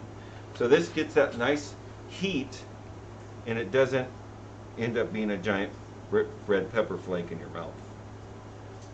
Just a little bit. Actually, there is a thing about disposable phones. Phones about, yes, Cherry, I know, but I'm assuming that James does not get disposable phones. Battle the seeds from ghost peppers and put like a ton in there. No, that's not what I said, Cherry. I did not say get ghost pepper seeds and put it in there. You're missing my point. Cherry. So right now my mushrooms are legitimately smelling burnt, which is great. That's exactly what I want. Now, mushrooms in and themselves, they don't have anything but a mushroom flavor, and it's so easy to kill. See how much mushrooms I have now? After I cook them down, that's all I have left. See, filled up the pan, had about 2 layers in it, and I just drew out all that water. But mushrooms in themselves don't have a good fight to them. So anything that you put on them is going to kill the flavor. So I do not put my mushrooms in my masala until the last second, because I know they're cooked now, and I know they have the strongest mushroom flavor they can have. And you see a lot of people make marsala, and they put it all in there, and they let it simmer, and then everything tastes like marsala. You don't taste the mushrooms, you don't taste the prosciutto, you don't taste all the ingredients that you work so hard to put in there. So always deconstruct your dishes to find out where you can get the most flavor out of it. That's super important. So we got our flour, we got our prosciutto, we got our mushrooms. This is coming along dandy. So I'm going to start me a boiling water because we're using grocery store bought pasta, which there's nothing wrong with that. I prefer fresh pasta, and it's not because I'm a snob. I just prefer fresh pasta because I love to make it. I mean, I'll eat a good spaghetti and meatball any day of the week with just store-bought pasta. I'll eat that up. I prefer to make my own red sauce, which is what we did on Friday, a week ago. Not last week, but the week before. We made our first red sauce on screen, and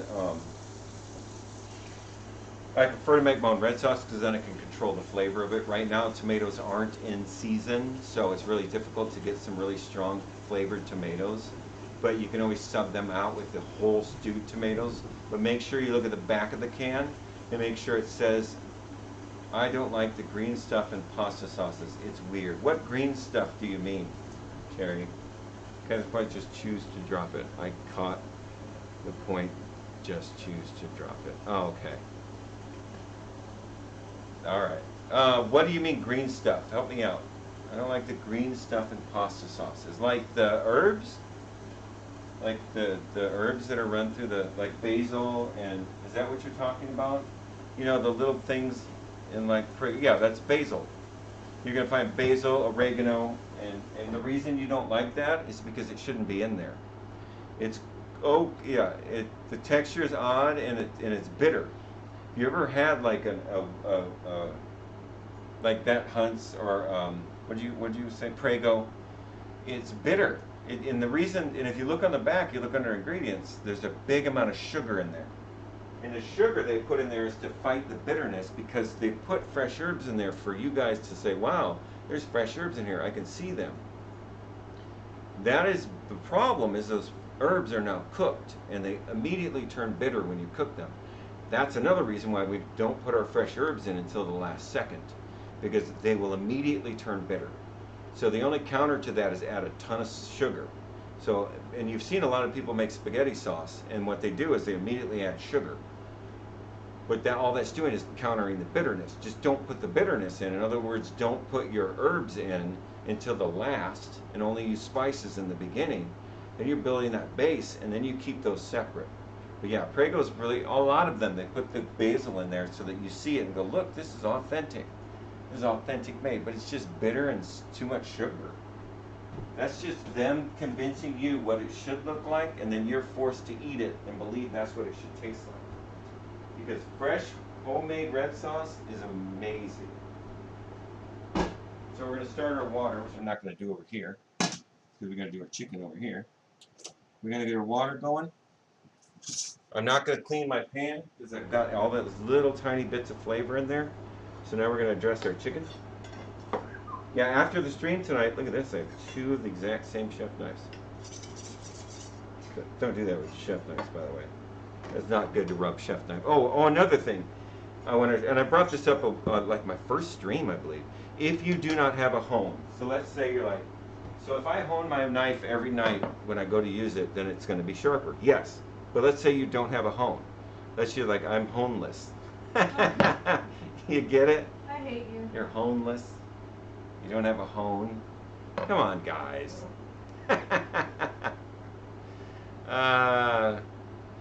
Oh, like when you put fake sugar in it and they say, oh, it doesn't have fake sugar in it and it tastes it. Yes. Yes, exactly. So you like my joke? You're homeless? So let's say you're homeless. Right? So all you have to do is think. Not work. Find yourself a. I had my thing in it. Now I don't know where it is. There we go. I'll be right back. Found it. Where are you going? We're losing tech. So on the bottom, where it sits on the kiln, oh, that's something else I did. I worked in a ceramic shop, so I cast ceramics and I ran them through kilns. I also worked in a foundry and we cast bronze statues. I did that for a while. I did a lot of stuff. I always did stuff with my hands, and I think that's why cooking came naturally to me, because I always did stuff with my hands. But to save myself from being burnt alive in a foundry, I had to learn my temperatures and I had to learn safety. And I took all that knowledge on how to do that stuff, and I turned that into cooking. And that's when I started to figure out a lot of this stuff that you don't see anywhere else, and that it's important stuff, but everyone kind of glazes over it and they don't make it important. I think it's the most important part of cooking, is the why. If you don't ask the question why whenever you're doing something, like why do we have to warm up our eggs before we put it in our baked goods? All of that stuff matters, and there's a reason we do that, and you should always question why. So take your knife, the bottom of this sits on the kiln so it doesn't get a glaze, otherwise it would weld itself to the inside of the kiln. So it is rough, and if you can hear this, it's the same thing as a hone. So you can actually, now this is a little bit more dangerous because I got my hand underneath it, so take your time, go slow. But I'm doing the exact same thing with this that I am with a hone.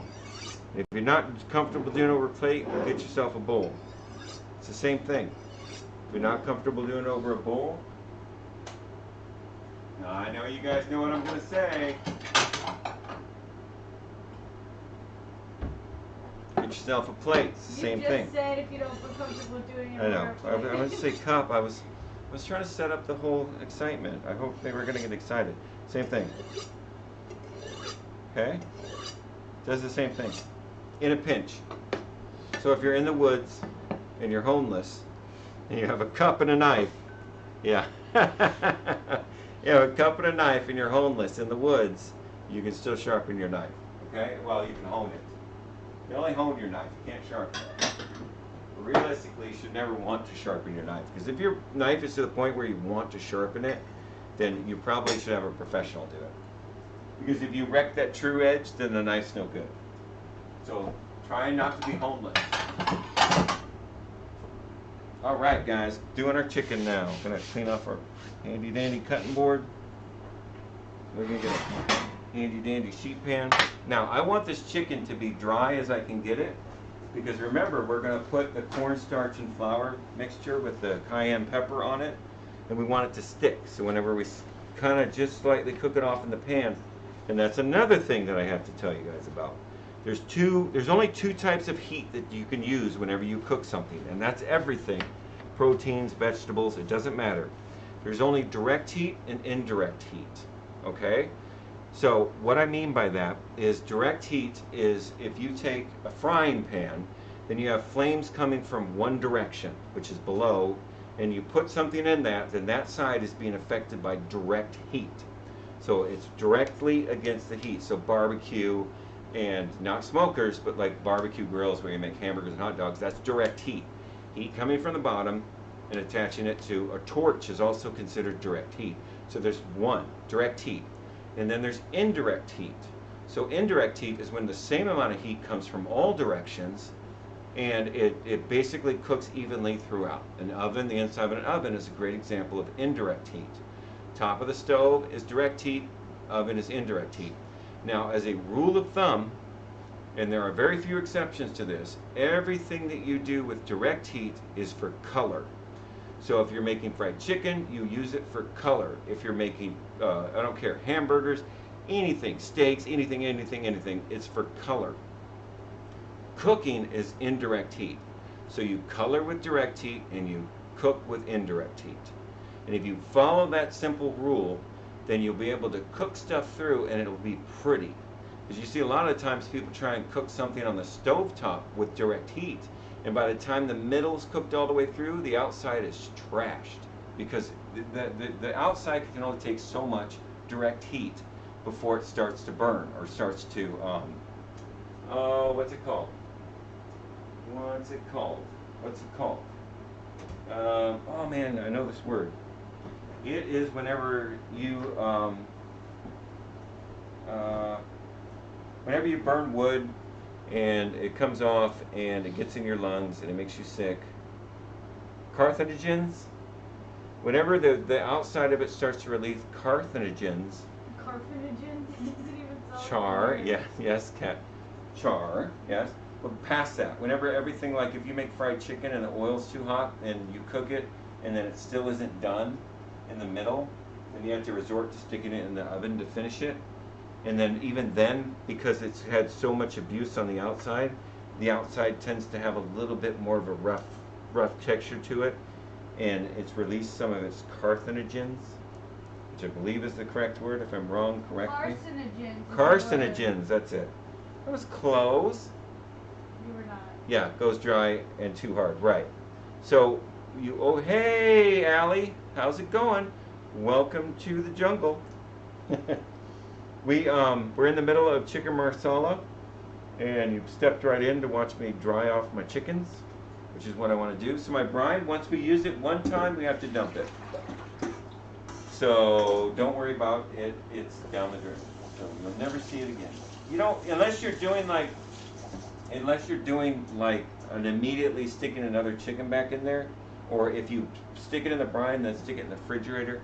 You can use it one other time, but realistically, it's just a little bit of kosher salt and a little bit of sugar. I don't like messing with it because it's had chicken in it. So I'm going to come over here, I'm going to try and pat this as dry as I can get it, because I'm going to use direct heat to color this, and then I'm going to finish it in the oven with indirect heat. And then the difference, and I guarantee you, if you've ever watched a video on somebody cooking marsala, it all ends up in the same pan at the same time, and you don't get the distinct flavor. And I was told yesterday that marsala is boring, so I'm trying to make this as not boring as possible and give you a completely different way of cooking masala that actually gives you control on the texture and the flavor and the consistency of everything in the marsala. So I'm hoping that it's not boring, because that was, whenever somebody said make marsala, and then the vote came, it was like 3-1 marsala, and then I was like, okay, I'm gonna make marsala, and then someone's like, it's boring. I was like, man, that's kind of sad, because no food to me is boring. Every dish I make is super exciting to me. I get excited when I peel and cut carrots, so I'm kind of a weirdo like that. But so whenever anyone says make this, I'm like, yeah, I don't care what it is, I get excited about it. So when he's like marsala, I'm like, yeah, and everyone's also like, that's boring. I was like, boo. So I'm going to turn my oven on to 350 degrees.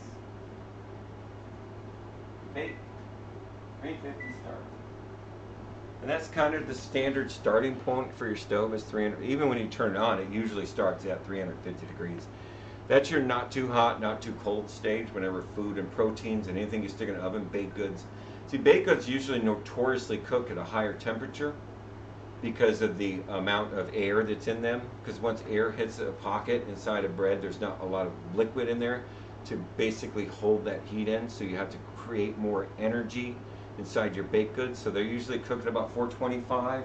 It's usually the difference between something that's full of water and something. That's why whenever you see like the cheesecake, I don't want to freak you out. I don't want you all to shut off the channel. But my cheesecake cooks at 200 degrees in the oven. 200 degrees. That's right, 200 degrees Fahrenheit. That's a warm oven. I could sit inside that oven and have a margarita. That's how warm that oven is. It's like South Texas right now outside. You have 200, Cherry, you have 200 degrees on your oven. I promise you. You can't even go below 170. I promise you, you have 200. I promise you. I guarantee it. If anything, 200 is probably your lowest. Yeah. At worst. Yeah, at worst, your 200 is your lowest. If it's 225, then you need to get a different oven. Because that's insane. I'm using a camp stove. So you are homeless. Okay, well, I apologize. Camp stove can still get up to 200 degrees, sir. We have a fan oven at the moment.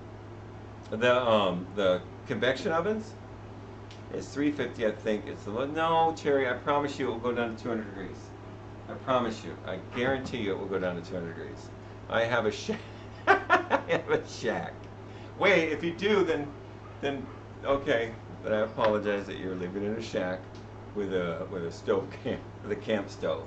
Unless you're one of those people that are like off the grid, which is really strange because you're on Twitch. Ours like 260 highs. Ours like, but is that, where are you at? Are you in the United States? She's in town at the local coffee shop. Oh, you're in town at the local coffee shop with your, I'm making chicken marsala. And right now we've cooked off our mushrooms. Allie, we've already cooked off our mushrooms. We've cooked off our prosciutto. And we're getting ready, we're drying out our chicken, we're getting ready to bread it. Have you seen Grandpa's Kitchen? The show is what you're talking about, Grandpa's Kitchen from Grand Ole Opry? Because if I'm right, I'm not only right, but I've dated myself too.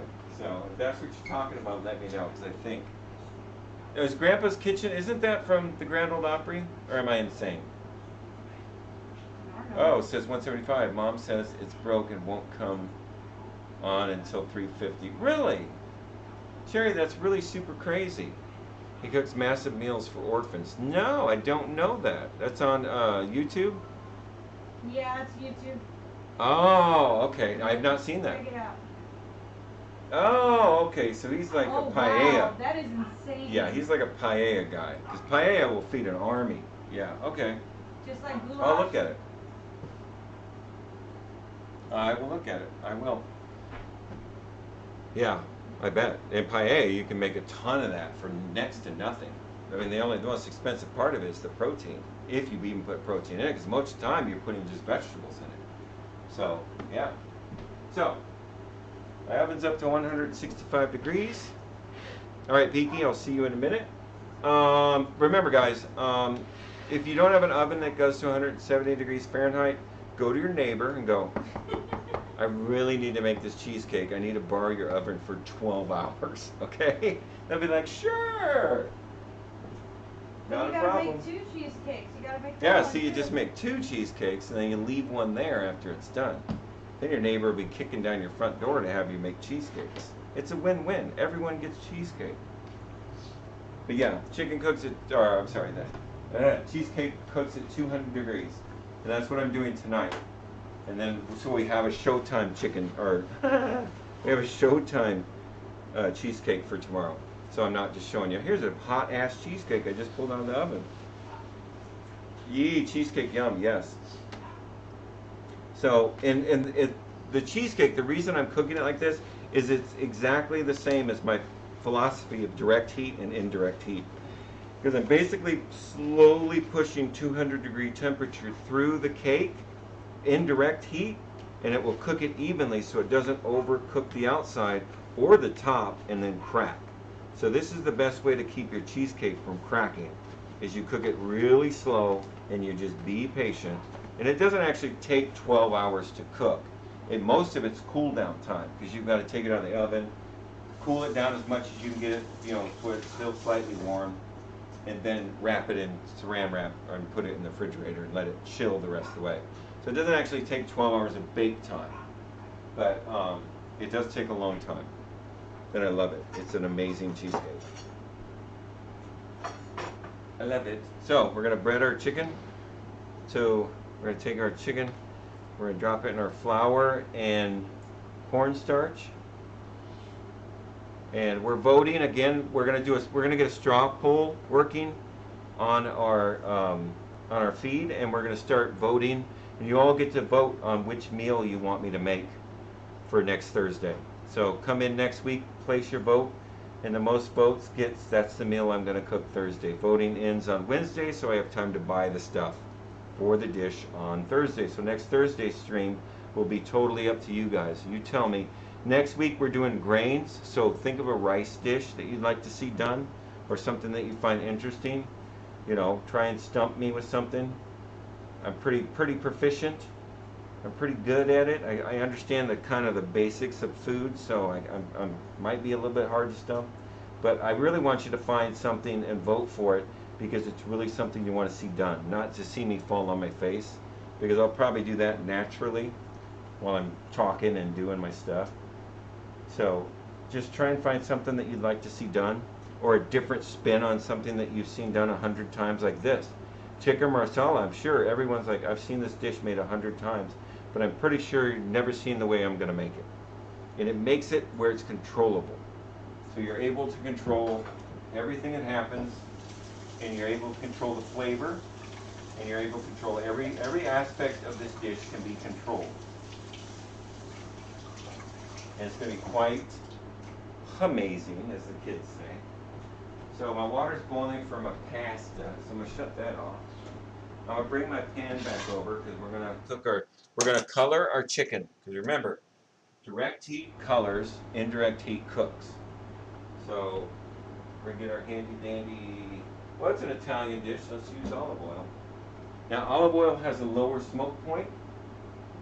It's like 425 degrees, I think, is the smoke point of olive oil, somewhere in that range. So I don't want to bring this up, but it's okay. I'm not frying this. I'm not trying to cook this through. All I'm doing is I'm going to be very patient, and I'm looking for the correct color, because that's all I want with this dish is color. So I'm going to add my Erler. I'm going to add just enough to coat the bottom of the pan, because this batter will take a little bit of it out. And what I'm doing two things. One, of course, I'm coloring the chicken. And two, because I'm not assaulting it with a really high heat, I'm able to use the fond that's left over from this flour to thicken my marsala. So then I'll take my chicken out and put it on my sheet pan to go in the oven for indirect heat to finish cooking it.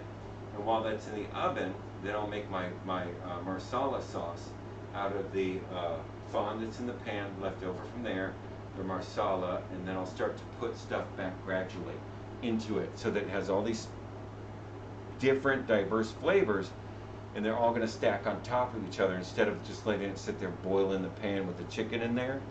Because I've always noticed that if you do that, the longer something sits in something else, the more it adopts that flavor, and it becomes neutral.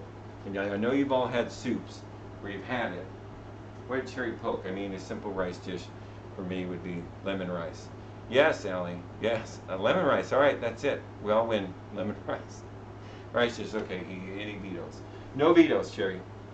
No vetoes at all. Unless it's something exotic that I can't get the protein for. There are rice dishes out there. I don't want, I can get chicken feet, but I don't think anyone's going to enjoy watching me cook chicken feet. So let's stick within the realm of, edibility, so people enjoy it. Ahi poke dish. Oh, you've been in Hawaii. Cherry's been in Hawaii. How about I make a whole dish of poo-poos? Cherry, you want to make some poo-poos? All right, my oven's warmed up. I got it. Did you see this? Oh, you haven't been in Hawaii? Oh, Rashid, thank you so much for the follow. I didn't see that 10 minutes ago. I hope you're still in here. I'm sorry, my tech missed that. How did I miss this phone call on your screen? Till just now she missed it. You could say something. You could say, hey, we got a new follower. Woo! Thank you so much. Rashid, I appreciate it. I do. Isn't that full of poison? What's full of poison?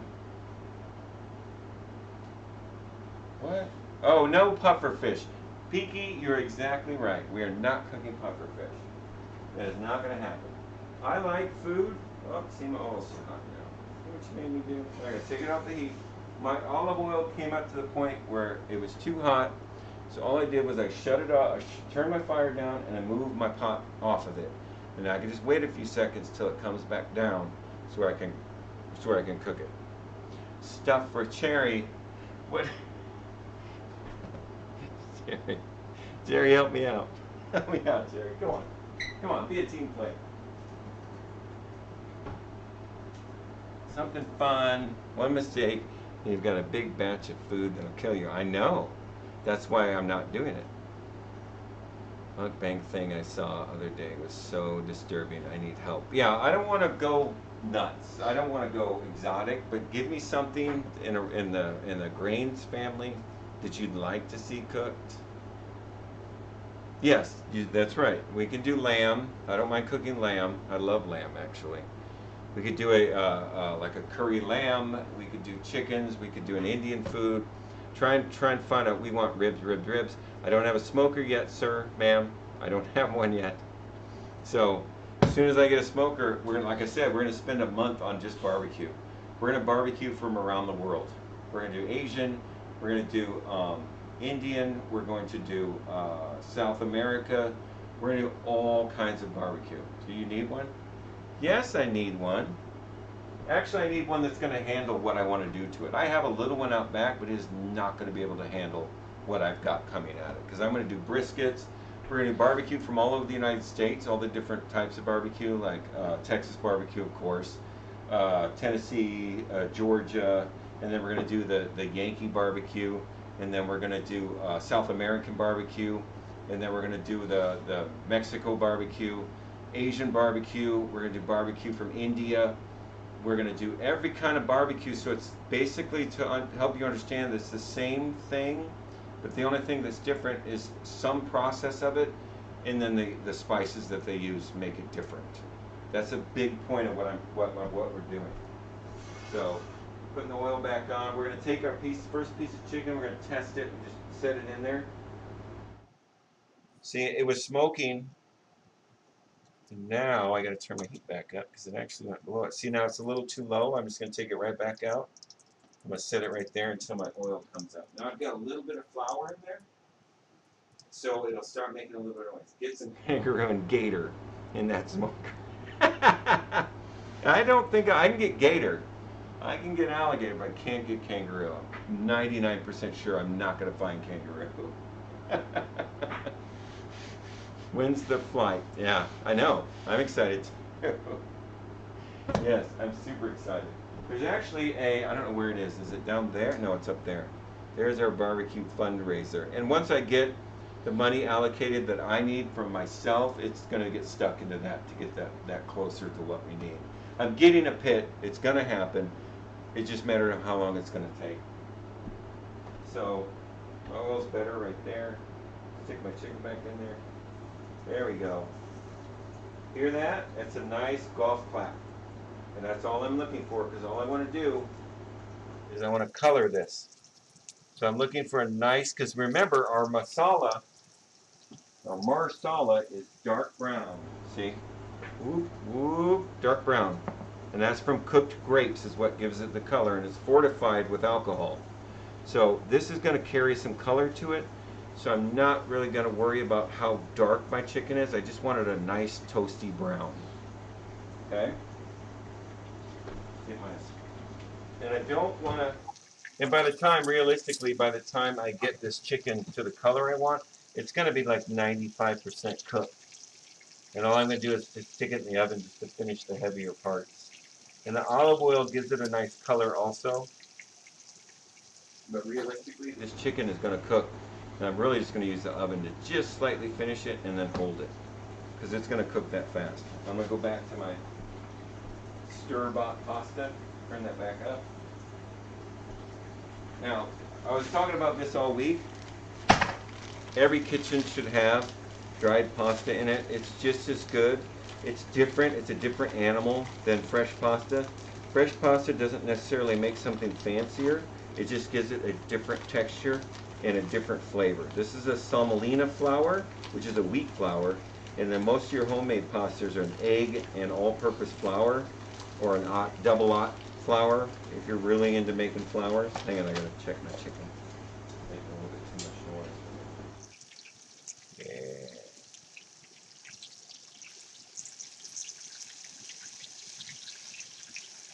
Like I said, I just want a slight color of this. I don't want it to be too dark because I want it to be not so earthy colored. Even our marsalas are usually kind of red. I'm trying to open up my spaghetti package. I did it!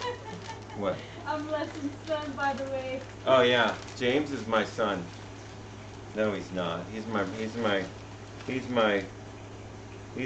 best friend.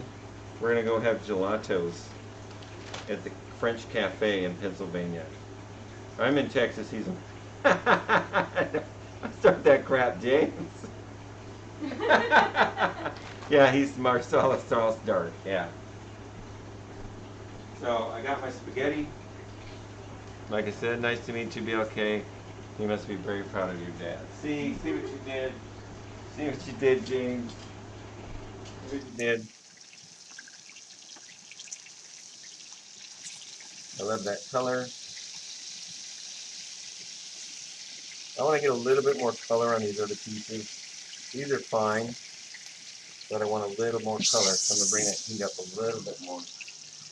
Wow, that's very good. How old are you, James? Oh my gosh, thank you so much. What are those things? I don't even know what that is. What are you doing, James? He's 23 years old. James is a little guy. He's a youngin'. He is a youngin'. I'm old as dirt.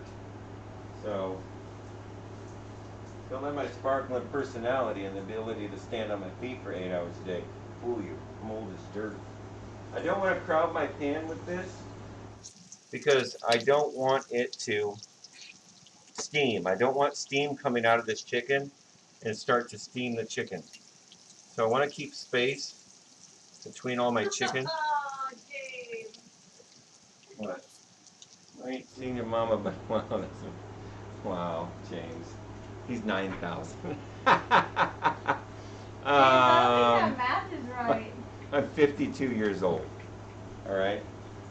So you have to know, I'm 52. I'm 52. I'll be 53 in March.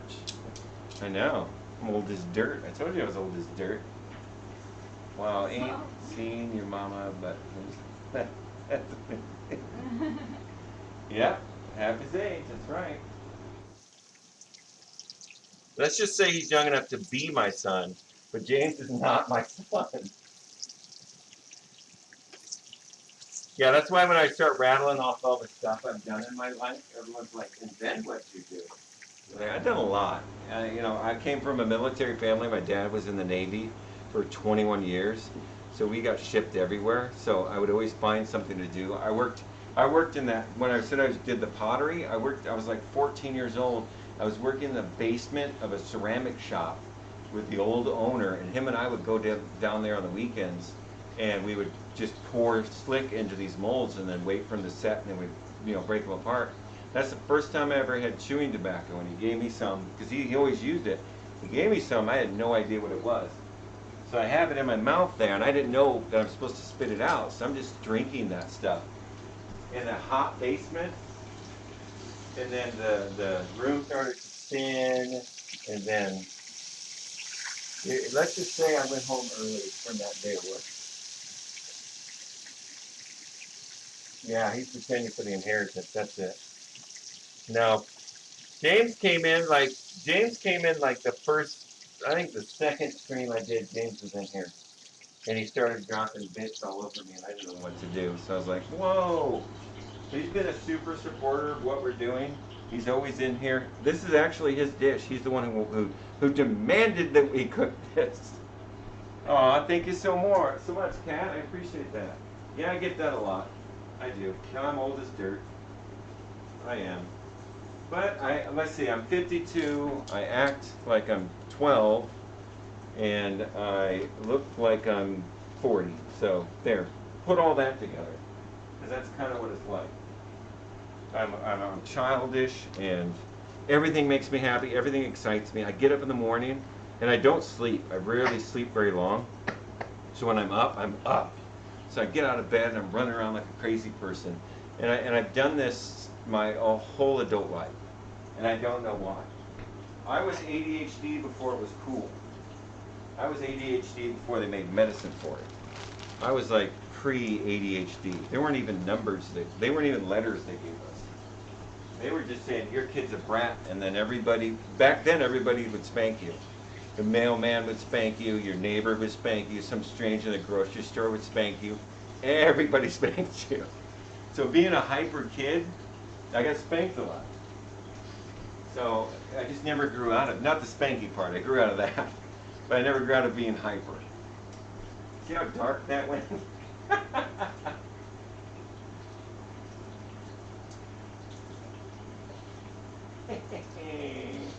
I grew out of the spanking part. The mailman back then could have been your dad. Wow, James, you're just flinging them at me. You're just flinging them at me. No, actually, if you want to know a story, my mom told me one day. She goes, "Yeah, that's probably not your dad." And I was like, 19, 20 years old, and I was like, "What?" It's like, "What?" Yeah. So yeah, I got that story, James. Don't act like you hurt my feelings when you said that. So I put my spaghetti in my Berlin water.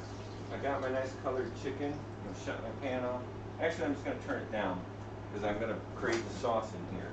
But I see because that everything stuck to the chicken than what I wanted it to. So I'm gonna add a little bit of flour into this oil so that I can make a slight roux with it. So where is the pan with the oil? So I got my oil still in the pan, and I'm gonna make a slight little roux out of this, which I don't know. Okay, we're over here. So I'm gonna sprinkle a little bit of flour, and it's gonna bubble up like that. This is how you make gravy. Like you've got to get nice hot oil, and you just work a little flour into it. You sure do, James. What do you do? I usually find a way to turn this left real quick. I know. Dang, this went all Jerry Springer. I know it did, didn't it? Yeah, James is my little shit stirrer, my little shit spoon. So I'm going to move my flour around, and I'm just trying to toast my flour. Now, a good roux should have the consistency of like a kinetic sand. This is a little thinner roux. This oil's really super hot. It's got some nice fond in it from all the chicken we just cooked. Um, so I just want to toast it off. It's just to help thicken up the marsala whenever we put it all together. So I just want to make a little bit of a roux. Nothing major, just a small adjustment. If more flour or if I had cooked more chicken, more flour would have come off, but it didn't. So I'm just making that small adjustment. Ow, I just set myself with hot grease. So I can't see the chat when I'm over the stove. Said I gotta spice up the chat like Emerald, say bam. Yeah, that's it. Yeah. How do you talk about your son like that? I mean, honestly. James said exactly. I know. That's great. So that's a good roux right there. Now this is where it gets fun. I'm gonna take my marsala. I'm gonna take my chicken stock. But what I want to do with my marsala wine is I want to reduce it because wine has ethanol in it, and ethanol is what makes you smell alcohol. So that ethanol is what gets into your nose, and it's like, oh, that smells like alcohol. So I want to burn off the ethanol. You're not going to burn off the alcohol. Okay? Everyone says, well, if you cook wine, then it burns away the alcohol. It doesn't. Very little alcohol leaves. What's burning or what's coming out of the steam is ethanol. So, so if you have somebody that is in like treatment for alcoholism and they've been sober for X amount of years and you love them, then avoid chicken marsala because you're basically, and if you don't like them at all, then chicken marsala is what's on the plate. You're like, I've been sober 15 years. Oh, I've been sober 15 years. Oh, here you have some chicken marsala. But if you love them, you care about them, or if you're that person, understand that cooking alcohol only burns off the ethanol. It does not get rid of the actual alcohol. And I don't know how that goes along with the your treatment program, but just understand that it is a deal breaker. So there's my marsala with my roux, and it's starting to reduce. And I don't put, now this is when everybody throws everything in there at the same time, mixes it all together, and then overcooks the chicken. Pinky wants to know if those fumes get you high. Those fumes are intense. Oh, I gotta talk this way. Those fumes are super intense. They are. And it smells like fingernail polish remover. The Catrick says, so not for kids then. Well, I mean, realistically, I mean, that's totally your preference. But, you know, it's not going to get them drunk. Let's put it that way. The ethanol is what makes it go into your bloodstream and it's what gets you drunk. Jerry said, definitely for dinner then. Go to sleep. Yes. Yes. So it's one of those things where I just want you, there's a misnomer out there that it burns off the alcohol, and I'm just letting you know that misnomer is not true. The alcohol is still in there. So it's not going to get you drunk. There's not enough in there to get you drunk, and it's Marsala wine, so the alcohol content, even though it is fortified with alcohol, isn't going to be strong enough to get you drunk. You will be full before you're drunk. But just understand that if it's something that, because I know people that are struggling with alcoholism, and I don't want to go, oh, and I made you a dish with alcohol in it, because I don't want that reaction. So I just want you to understand that it still has alcohol in it. So now I've reduced my Marsala. It smells amazing, by the way. And actually, I'm allergic to alcohol, so I don't drink. Rarely. I mean, if I have like a special occasion, like if I get to like 100 sponsors, I might have a beer. That's about as wild as I get because I have an allergic reaction to alcohol, and I get massive migraines. So the doctor's like, well, then just don't drink alcohol. And I'm like, okay, thanks, doc. Okay, so I'm gonna get my chicken broth in there. I'm going to stir that in, and I'm just looking for consistency right now because that roux that I put in there, as you can see, probably not because that camera's terrible, but the roux is thickening this up nicely. So I've got the Marsala sauce, which then I'm going to put my mushrooms, and then I'll put my parsley, and then I've got my pasta, which is about cooked. Store-bought pasta, just follow the back of the instructions. You can also, and okay, Cherry, this one's for you. I'm going to bring this up specifically for Cherry. Where's the camera at? Usually if you break the pasta in half and you can look at it, you'll see that, you're not going to be able to see this, but there's a little white dot on the end of it. That kind of tells you the doneness of it. Just look at it and taste it. Now, Cherry, are you in the room, Cherry? So this is very important that you know this. This is totally just for you. So let me know you're in here. There she is. Do not take the pasta out of the pan and throw it against the wall to see if it's cooked. That is not how you check pasta. Yes, no, do not throw it against the fridge. Throw it on the ceiling. No, do not throw it on anything. Just taste it. That's all you gotta do. No, not on the floor. You people are disgusting.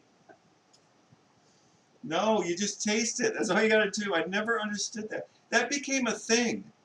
I was dating a girl and I went over to her house and I walk in the kitchen and she's just whipping a handful of pasta against the wall. I was like, what are you doing? There's no 19-second rule, James. I was like, what do you do? I'm just checking to see if it's done.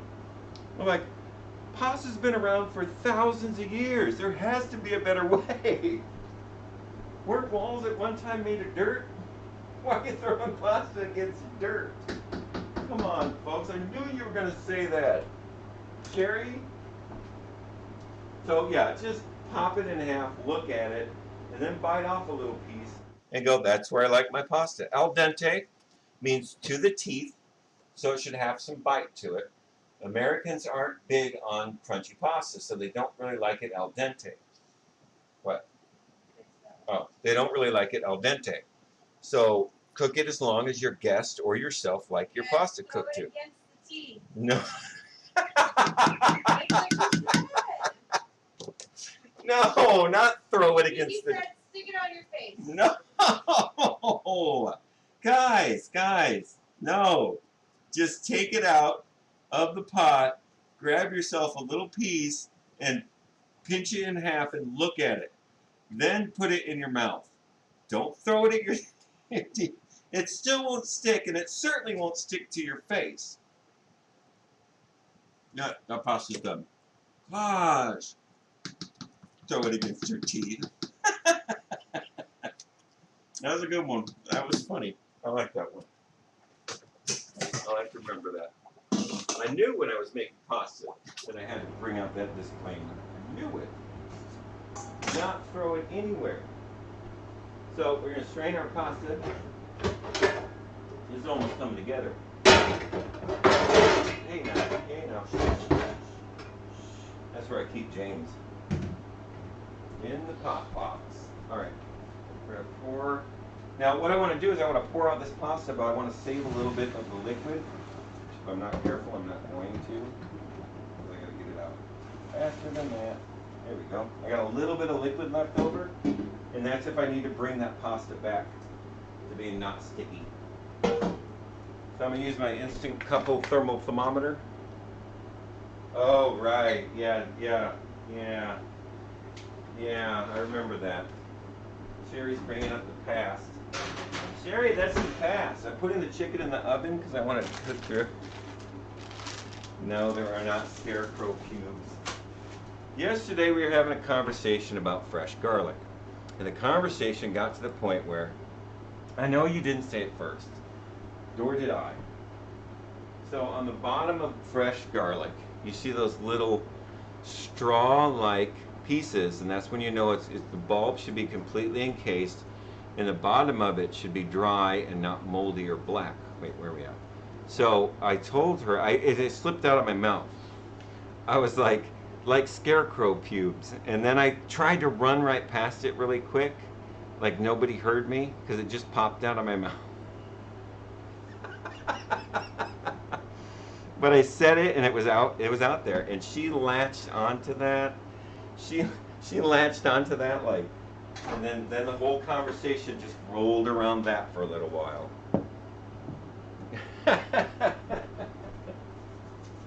So, yep, Sherry, we're gonna bring that up. Remember, we agreed. You and I agreed. We made a pinky promise. We weren't gonna do that. I want to taste this. Oh, that is so good. That is so good. Oh, I love it. If you don't like chicken marsala made correctly, you're not human. You're just not a human being. You're like James. Put a little olive oil on our pasta so it doesn't stick together. We're going to cut up some fresh herbs at the last second. Right now, we're done with our flour. You guys ready for plate up? I hope so. This has been fun. I've had a great. Thank you guys so much for coming in here and talking in my chat. This motivates me and gets me rolling. I love it. I do. It's my favorite part. Like for the first few streams, if you go back and watch the video, nobody was in here talking, and certainly nobody was in here talking shit. So it became one of those. So as people start to come in and they start to talk, what's up, Rex? How's it going? I didn't say that correctly. Thank you for the stream, dude. No problem. This has been great.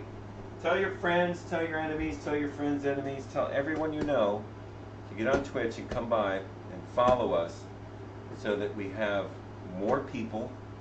And I'm not really trying to hit partner because I know I need 75 people in this chat or in this stream per per thing. I'm not worried about that. I just want to get this information out. I want to get people to actually love food and really dig into it and really enjoy it. That's what this is about. This isn't about me making partner. This is about me spreading knowledge. So I'm basically offering you a culinary degree for free. All you do is show up. And then we number our video 001. I think we're at 0011. 011. So we're going to keep doing that so that if you miss something or if we need to refer back to something, we have numbers and then you can watch those streams. So we're trying to make it as structured as possible so that everything has uniformity to it. That's why we try and stream every night at 6 o'clock, except for on Tuesdays. We stream at 2. We have put our schedule out on Sunday so you know what's coming up. We're trying to be very stable. So you're not coming in, it's like, why is he doing this? Why is he running around in the backyard throwing, spears at a dog? So I just want you guys to understand it's a safe place. And there's cherries in here, then we don't know what's going to happen. Oh, can't be crazy when I first meet someone. Yeah, I know. Cherry came in the first time. She was the nicest person. She's like, oh, thank you so much. And now look at her. Now look what I've done to her. I've unleashed her. I've let her be free. Shut that off. Then I want that to overcook. Pasta's done. Sauce is done. I'm going to deal with my fresh herbs. As soon as my chicken's done, I'm going to add these two back to my sauce so they maintain their separate flavor. And they do, because I don't want them to infuse my sauce. I want them to be their own special flavor. See, I've stacked flavor now. I've got a chicken that has a different flavor than the sauce. Then the sauce will have a different flavor than the mushrooms, which will have a different flavor for the pancetta. And then I've got parsley. So what is that? That's 1, 2, 3, 4, 5 different flavors I should get in each bite. That's how you stack flavors. You don't combine them so that they start to turn into something that isn't either of the. It's like I don't like steak, so I put A1 all over it. Well, then I like A1 on my steak. Well, then you don't like steak. You like A1. So it's the same thing. If you like mushrooms and you like pancetta and you like Marsala sauce and you like chicken, all of this together should be a marriage. You know what I'm saying? It shouldn't all taste the same. And I notice that a lot of the times when people make this dish, Marsala, it's a one-pot dish. Everything ends up in the dish and then they chuck it in the oven or they leave it in the pan and they cover it and they way overcook the chicken. So I want to show you guys that you can deconstruct these things. So yeah, it would be a good idea to record or download copies. Yeah, we actually have YouTube also, and we're connected to Facebook, which I guess the kids are saying that's dead. Facebook is dead, but we have Facebook, an Instagram, a Twitter, a YouTube. So if you go on over to YouTube, you can see the same videos. As soon as we're done here, we compress them and we send them out to all the media. We take pictures of the dishes, and then we're buffering. Are we buffering? I'm watching you on my thing and you're not buffering. It might be their connection. It's you, James. It's totally you. Okay. So, so you can go see the previous videos, and we also have a Discord. I believe we're going to hook that up. I believe that Peaky's helping us, right? Peaky's helping us do that. He sent you info. Yeah, he sent it to me. Okay. And we also have, what's that other thing? The Patronage. Patreon. Patreon. We're also in Patreon. Right now we have a $5 subscriber, one person, and then there's stuff on there that we're going to plan on doing. That we get this amount, then we'll start doing it every day, and then we'll start doing bonus streams. So we're all over the place. It's not super smooth and professional because we're kind of winging this because we don't really know what we're doing. But I know food, and I believe I have a good product that I just need to get into other people's ears. And then you guys will do all the work for me. Okay? Oh, James. Well, first of all, there's no basements in South Texas. So, first of all, you're wrong, because there are no basements here. Yeah. Which when I moved here was really super weird. I didn't realize there was no basements. Because up north, everyone got a basement. When you buy a house, the reason a house up north is like $250,000, and for the same size square foot as a house down here is half that price. It's because there's no basement. You get double house in the north than you do down south. So don't let them fool you.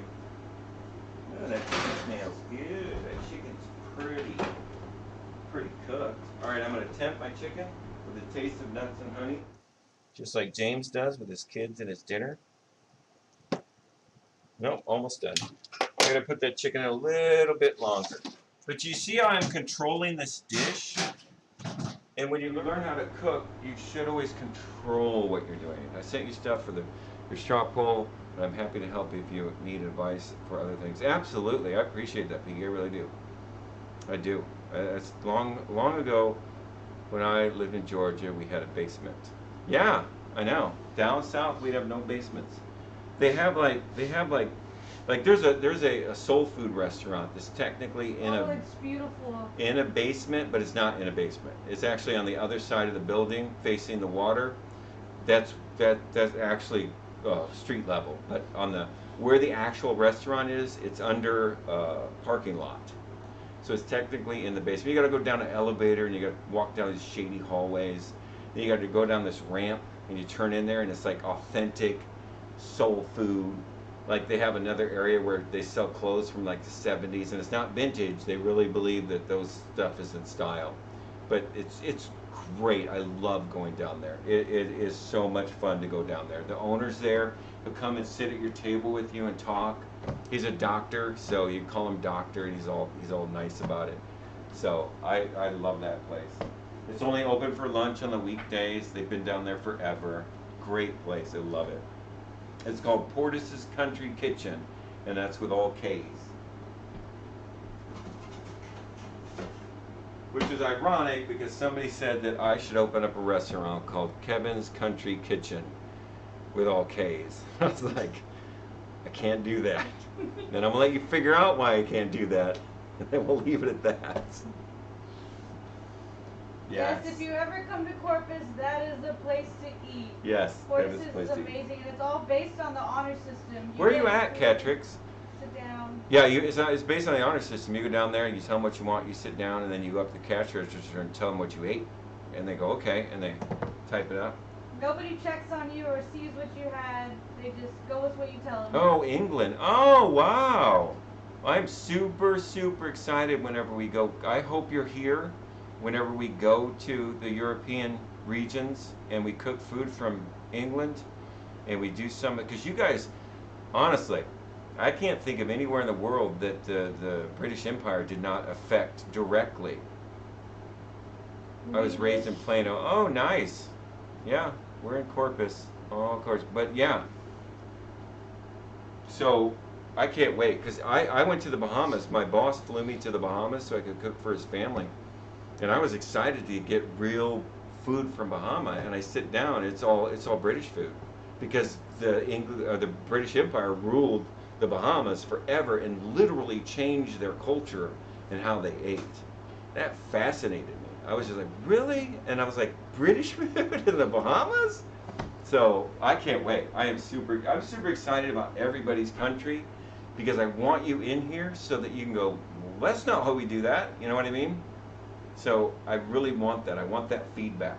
We ruled everything, everywhere. You did. You did. The largest empire ever in time on the face of the earth, ever. When I started doing research on that, because I wanted to find out why when I went to the Bahamas, it tastes like British food. And then I started to see all the influence from all over the world and all the things that they brought culturally, not just to the country, but brought back to. Because everyone's like, ew, British food's disgusting, European food's disgusting. But honestly, now, it's not. There in the 70s, it got a little murky when everything was deep fried and everything was covered in cheese. But now, they're back to their roots. They're back to their, welcome back, Cherry. I don't know where you keep going, but welcome back. I don't understand that. I love the European, the British, the England. I love it. I love you guys. I do. You guys, I totally you have the same humor I do.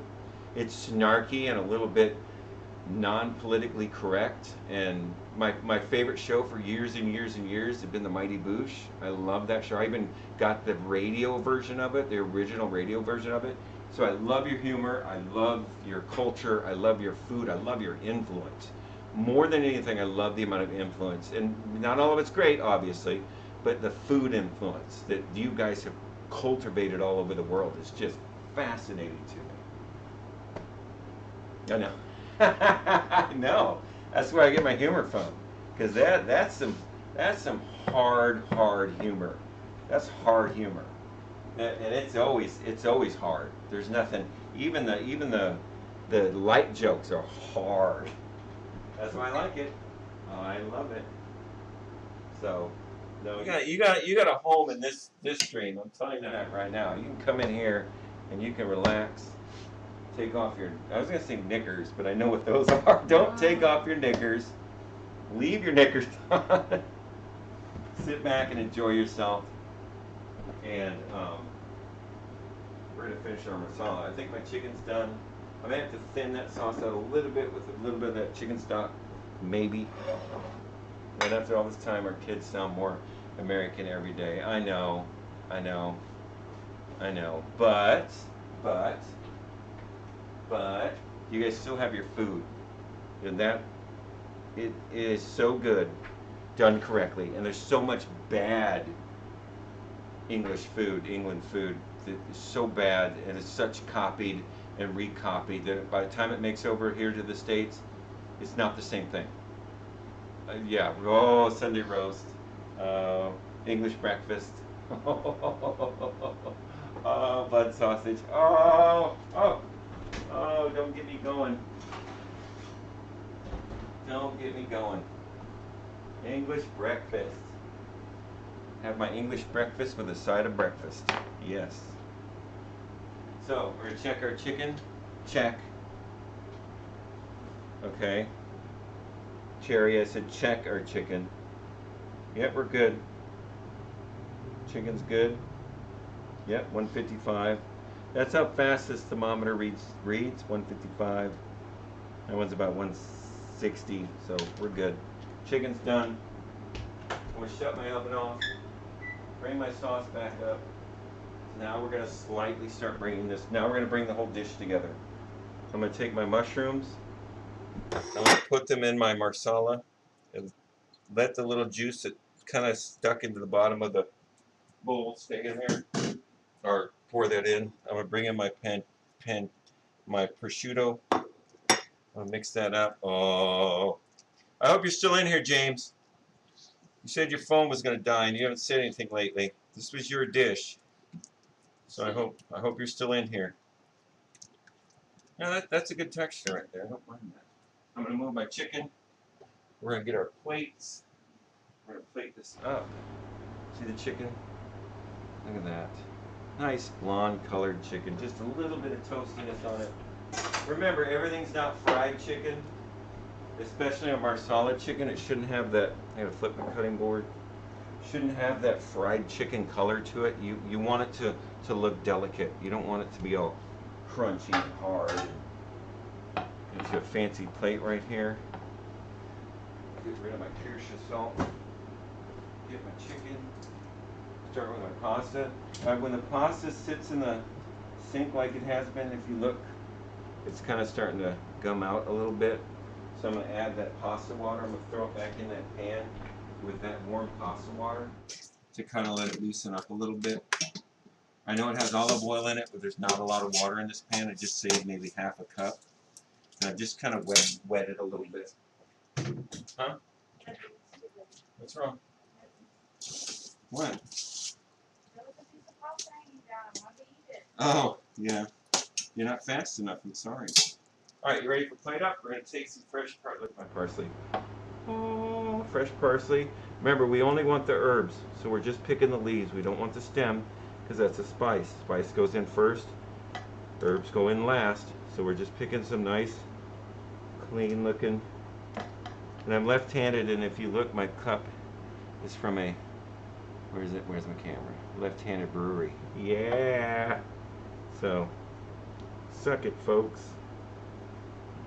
Yeah, I've always wanted to go to Europe. I have, just to go culinarily, just to go eat over there, because I am a European food pig. I love, I just, oh, I could drown in the gravies and in the, oh, just die over there. They want to know if you grow your own herbs.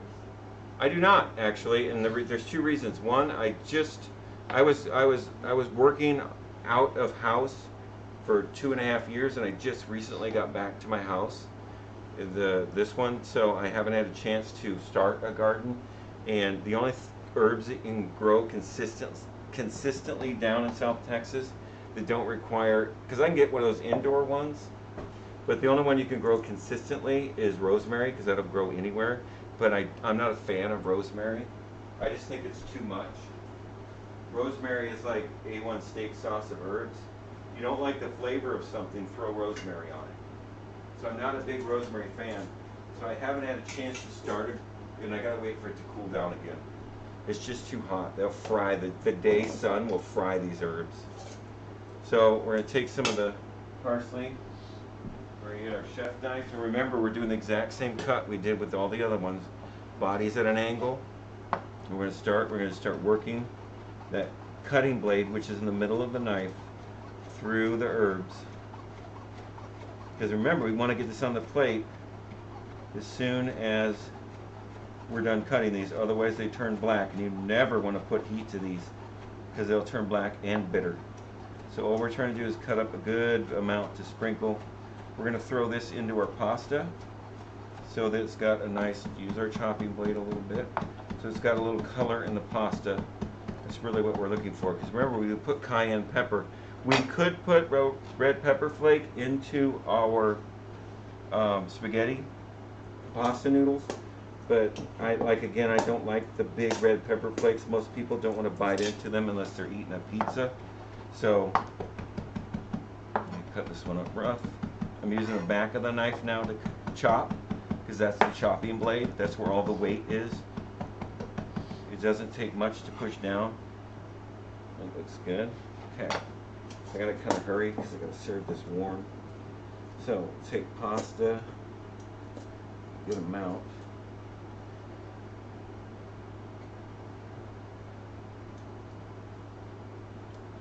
Get the spin.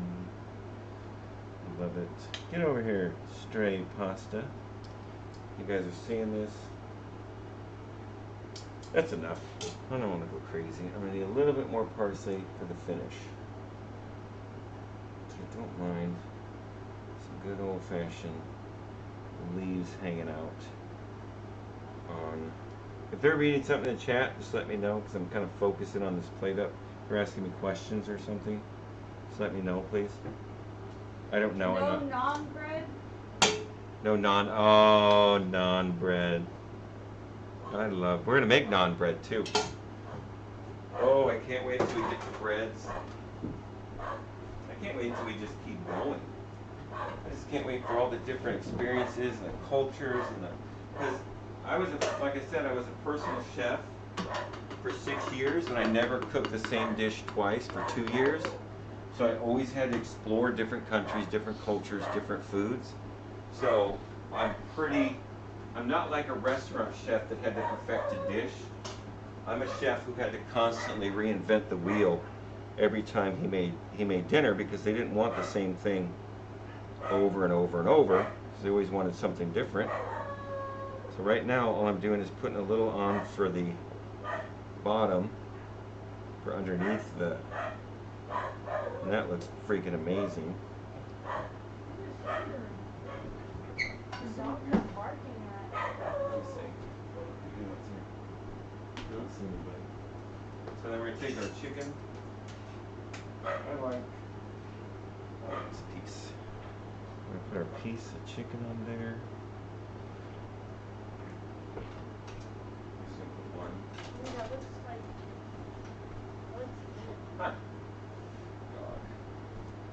We're going to put this. We're going the top. You would not believe what this smells like. That, my friends, I'm going to take a little bit more of this. Now, remember, I have not, other than the prosciutto and other than brining this chicken, I have not salted anything in this dish. Why? Because salt is a separate flavor that I want to use as a layer. So, if this dish is made correctly, I should be able to get... Brine. Huh? Use salt for the brine. I know, I said that. I said for the chicken or the prosciutto. Well, it's not, it's like a deconstructed marsala because I didn't cook everything in the pan because I don't want everything to taste the same because I want the sauce to taste different from the mushrooms. And so the dish itself is almost like a deconstructed. You've got your chicken, you've got your masala sauce, and you've got your mushrooms, and you have your pasta. And you, when you bite into it, you'll get all the different. I hope it's not. I hope it's not. I hope you're not like that's not what that's. You know. I just want to. I want you guys to. Then there's the greens. Yeah. Yeah. So I want you guys to understand that. I'm gonna do this too. One last thing. I always do this because I am a pepper guy. I love pepper, so I just want to dust it with a little bit of pepper. And then that, straighten out my leaves. Now if you go to Instagram in about an hour, we'll have this actual picture of this on there. The leaves are goofy. But that, let's do this. Because I always like whole leaf to kind of sit on the top. I was here first. But I'm trying to break away from that initial cook everything in the one pot meal because it loses all of its characteristics. You lose the mushroom flavor because mushrooms are so delicate. Their flavor is so subtle that I don't want them to get that marsala wine in them because like I said, it's like putting A1 on a steak. You just don't like steak. You put marsala on a mushroom, you just don't like the flavor of mushroom. So I'm trying to get this to be completely broken down. It's all on the same plate, but every time you take a bite, it has a different, consistently different flavor between all of the components. And me personally, that's what I think cooking should be. You should taste everything. This is parsley. This is parsley, Cherry, your favorite. Well, I can. I think I'm gonna let Tech try it, because she's usually the one who tries it. But after the pictures. After the pictures. If I bit into this right now, I would be in trouble. So let me get my phone and take a picture of it real quick. I think her and I are gonna share this. Yeah, I can eat that. That's too much for her to eat. So let's take a picture of it. Marsala, chicken marsala. Thank you, James, for the suggestion.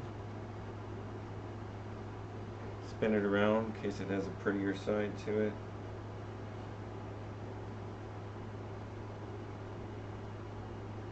Okay. You can eat it. I can take it or leave it. It tastes like nothing specific to me. What's that, Cherry? Oh, parsley. Okay. I thought you meant chicken marsala. I was like, really? You just spent the last 2.5 hours in here. You're like, I can take it or leave it. Who cares? Oh, the rest of the chicken's back here. We're going to email it to everybody. You're going to email you some chicken?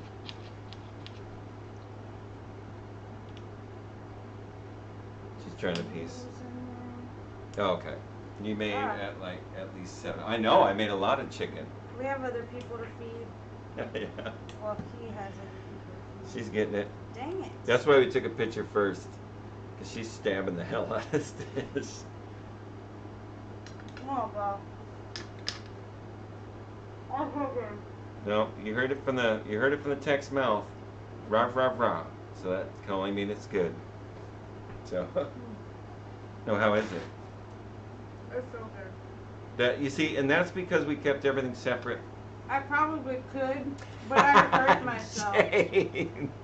I would hurt myself. James, that's my tech. She runs the cameras, all right, buddy? Jesus. No, I'm not his wife nor his daughter. No, not at all, Cat. No, I had a blast. If you guys came into my stream every night and did the exact same thing, I would be the happiest guy alive. I really would. I love talking. I can talk about just food, but you coming in here and engaging me like that, it makes me so happy. It makes my stream worth doing. I love it. And that's really what I want to do is engage people. I want the questions. I want the distraction. I want to learn how to put pasta on a fork. Because obviously I don't know how. I apologize to all Italians for what I'm about to do. Because I know I'm not doing this right. But I'm not going to eat this on camera. Jeez, I'm going to pick that up, put it over there. Oh. Mmm. Mmm. It doesn't even need salt. It doesn't. It's perfect. It really doesn't.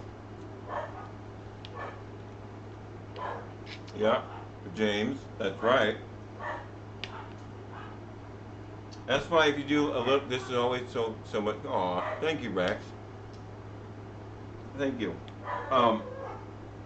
James, if you did a lot less shit talk and a lot more cooking, she wouldn't have to worry about being here. She could be right there, and you could be, look at this, saute, saute, saute, knife chop, knife chop. I mean, the tools are there, James. Oh yeah, absolutely. Like I said, tell everybody you know, because the more people I get in here, the more conversations I can have, and I don't mind stopping what I'm doing to explain something thoroughly so that you get it. I think you spending your time out of your day to come in here to watch me do something, you deserve my undivided attention when you ask me a question. I will stop doing what I'm doing because I have enough control over what goes on in my kitchen that thank you, Rex. Thank you, Rex. You are awesome. But I have enough control over my kitchen that I can stop and I'm not going to burn something or I'm not going to forget something. So absolutely, amazing how much feedback I can get. Because not only that, but you guys will let me know that, hey, I can't see this, or, you know, what is that? What are you doing there? And you ask me questions, and I can come up with more answers and give you more knowledge. Yeah, you might need to serve your own. Aw, thank you so much, Peaky. Aw. I'm so glad you guys came in. Everybody, everyone that does come in, like Rex. Rex is like, he helped me get to 50. He like pimped me out. And one day he helped him get to 50. Yeah, one day. Well, I was at 30, but he got me. Yeah, but he got you. He helped me get my followers, and he is always my biggest talker. So if you ever get a chance, Rex streams cooking and he streams games. Please go to his stream and give him all the love that he's given me, and I would greatly appreciate it. And same with BLK Bast, Black Bast 29. He gives me crap every time I come in here, but honestly, he's a great guy. He's always throwing bits at me. He's always you know, he's always here for me. Even if I've only got 2 people in the room, he's always here. He'll always engage me in conversation. And Cherry, I can't thank Cherry enough. Cherry got me into Discord. Cherry has helped me along the way. She's worked it, you know. I've got some special people and I've only been on a little bit over 2 weeks, and I didn't know what to expect when I came on. So when I got the chance to do this, I'm like, this is right, because I can talk unlimited. I can talk all day long. I used to give food demonstrations that would last 4 hours, and I would just still be wanting to tell them stuff after it was over. And God forbid if somebody raised their hand to ask me a question, because I will stop. I made a lasagna, and I'm telling you this right now. I made the red sauce. I made the pasta from scratch, and I put it together in under an hour for a demonstration, because I wanted to get that lasagna, and I made everything from scratch in under an hour, because I had another half an hour where I could answer questions and talk to everybody about everything, like herbs and spices and the difference between them. And so it's not the food is something that I love and I cherish my knowledge, but I can't, it's just mine. I want to share it. I want you guys to start to go in the kitchen and start using proper knife skills. Just, you know, baby steps. You know, start to bloom your spices before you use them. Only use herbs at the end of your dishes. Just make those little tweaks in what you do, and your food's going to be completely different. It's never going to be the same. And I worked in a children's hospital where I would teach parents how to cook food for their children who were they had to have blood transfusions constantly. So their diet was super restrictive. So I had to come up with methods of cooking food so it wasn't the same, because they just reduced themselves to buying their kids fast food because that's all they could get them to eat, and it would detrimentally affect their treatment. So I would go in there and I would teach the parents what food the kids can eat, and a lot of them, they don't take it because it's easier to buy fast food, but you you you feel for them because it's not the lack of caring, it's just the lack of knowledge. They just feel like it's just too much. After you pulled out the pen and started drawing me the chicken and particles to answer my question, well, I could have died. Appreciate you being a real person and really trying to help us and acknowledging your viewers. Yeah, Kat, that's what I do. I have streams. I think I streamed for 6 hours one day because I had enough questions, and I was cooking, I think, 3 things at the same time. But my point is to teach. It's not to show. It's to teach. I want to answer the questions why. I'll step off. I need a drink or two. I'll talk to you later, honey. Rex, we're going to play a game tonight, I hope. You greasy bastard. Because I have to make those cheesecakes. I ain't making them alone. But basically, I got them. Cheesecakes the beginning is easy. It just throws some stuff together. It's the baking that matters. So, I guess he left. I'll talk to him in a bit. But, Jackbox. What is a Jackbox, Sherry? Fortnite with James. Rex, me and Bay and Dre will be on. I'll send you an invite if you're up. Got it. I'm going to play me some. And I'm pretty PC, and you can ask Rex, and you can ask James, and you can ask. I'm pretty PC when it comes to this. They said I was the Bob Ross of cooking channels. So I was a little offended by that. So when I play the game, I'm not so PC. But for all the new people who have come in, oh my gosh, thank you so much. I really appreciate it. Like I said, I still have a cheesecake to make tonight. I would stream it, but it's not. It's just an oven cooking, and I want to. Explain it. Yeah, I want to do the actual explaining of it tomorrow, because we're actually going to make the pie, or we're going to make the cheesecake and start it. That Bob Ross emoji. Thanks, Pinky. I appreciate it. Come on. So, that's funny. I like that. Pinky, you win. You are my champion of justice. So, but I want to bring a human side to this, so it's not just somebody with knowledge just, delving it out as they see fit. I want to be challenged. I want to be asked. I want you guys to ask me why, so that I can answer those questions, because fundamentally, stop it, James. Really? You let James find that? Seriously? Thanks, Peaky. You're my favorite. Now James has the Bob Ross. Even if he didn't have it before, that's the first time he's thrown it in my channel. Thanks. Damn it, James. So. We're gonna have the rest of that. Oh, thanks. Look, guys. Look at how much she left me. look at how much dinner she left me. Jeez. She's 5 foot tall and like 100 pounds, and she will destroy a plate. We want to make fried rice without clam type sauces. Well, Cherry, the thing with fried rice, and this is something that a lot of people don't like to hear, but I'm going to tell you right now, your stove doesn't have the guts to make a decent fried rice. You don't have the heat in your stove. You just don't. They're not hot enough to make a good fried rice, so you have to deconstruct it. Sort of like what I did here. And when we go to Asia and we start doing fried rices, which aren't technically Asian food, it's more American Asian, but when we do our fried rices, we have to deconstruct it so that it cooks up correctly. That's a whole process. But when we go to Asia, we'll do fried rice properly, or at least as best a stove can handle, because your stove just doesn't have the BTUs to put out to be able to cook good stir fry at all. So the stream though, dude, sure you're gonna do great on here. I hope so. And like I said, it's people like you that make me happy to do this. If I get 100 followers, that's awesome. It is.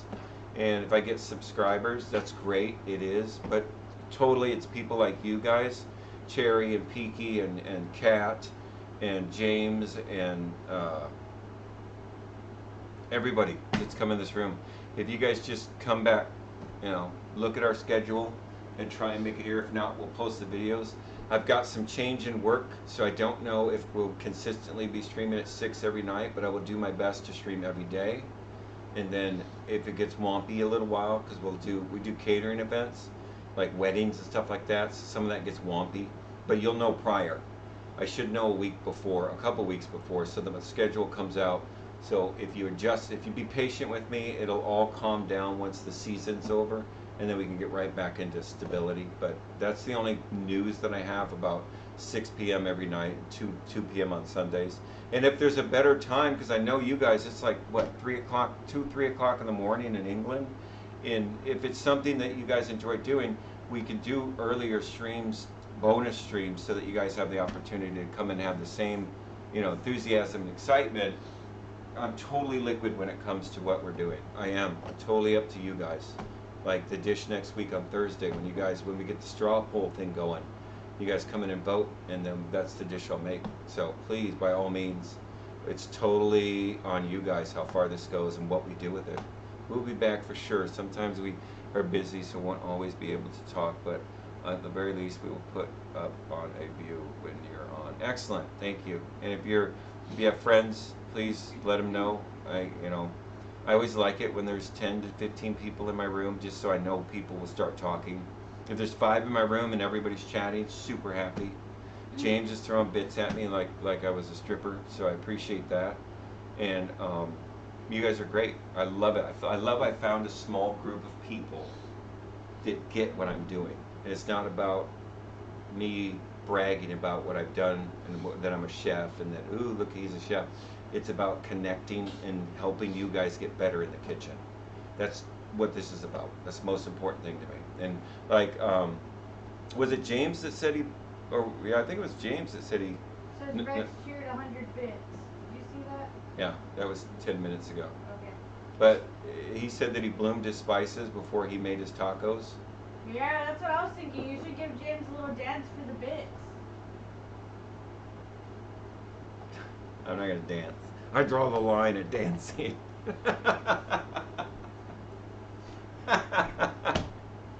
I will not dance for you. Good, because I'm a very gracious person. I'm not braggart. I don't believe that I'm doing anything that you can't do. I just have more knowledge. I've been doing it longer. So that's all I have. I'm not a wizard. Most chefs come across with this giant chip on their shoulder about how awesome they are when they just have more learned knowledge than the next person. So, it's like a mechanic walking around going, I'm a mechanic. You've learned it. It's your job. It's what you do. So it doesn't make you a wizard. So I always have issues with chefs, and I know you all know what I'm talking about. I just like having fun. I am a complete immature idiot when it comes to the way I approach life, and I'm very childish, and I love learning, and I love passing on that knowledge. So, yeah, I don't feel any good. I'm glad. Good. And I gotta start that dang cheesecake, but I don't want to do it in stream because I'm doing it tomorrow, which will make you guys come back tomorrow for my cheesecake stream. I got a meeting in the morning. And it's not, wow, really, James? The last thing on earth, and I'm talking the very last thing you would ever want to see, is that. Okay, James? He's got no butt. My pockets touch. That's how little butt I've got. That is never going to happen. And I don't have rhythm, because obviously I'm pink. Pink people don't have rhythm.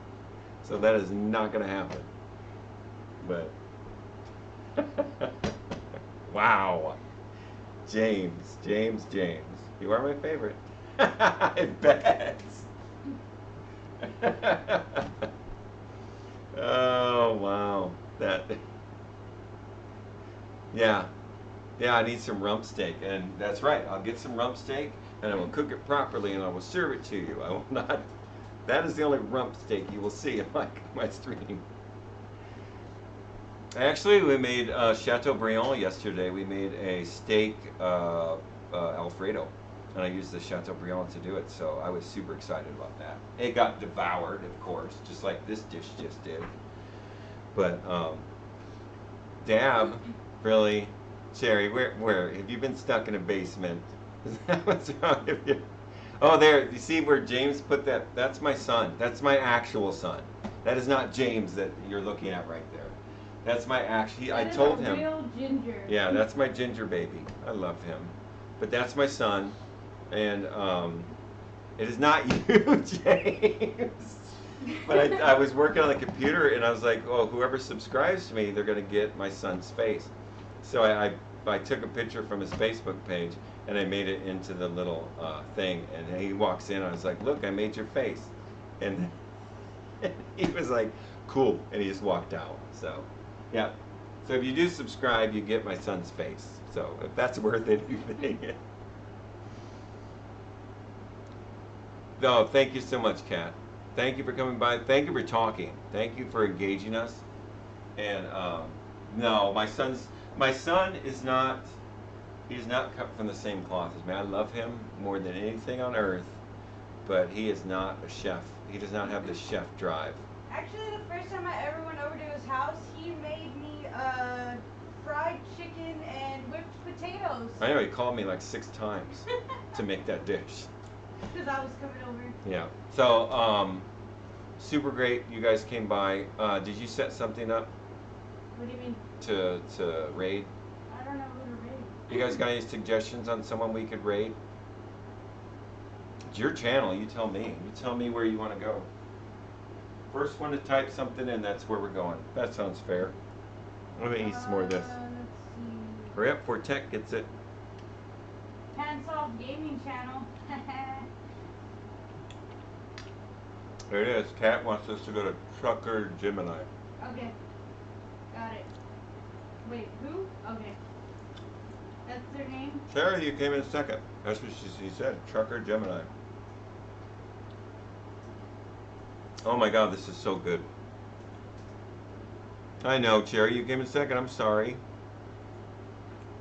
All As right. soon as you know I'm closing my stream down, Cherry, just start barking out names. So. Are you ready? Thank you guys so much for coming. Again tomorrow at 6 o'clock.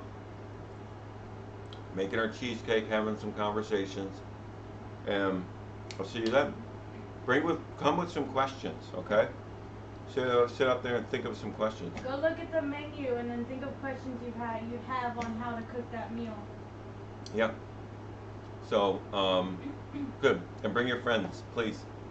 So, have a good night and rate. Oh, she did it. She's really good at that. And rate now. Well, it has to pop up first. I'm waiting. Thank you guys. You guys have a good night, and we'll see you tomorrow. And let's grow this.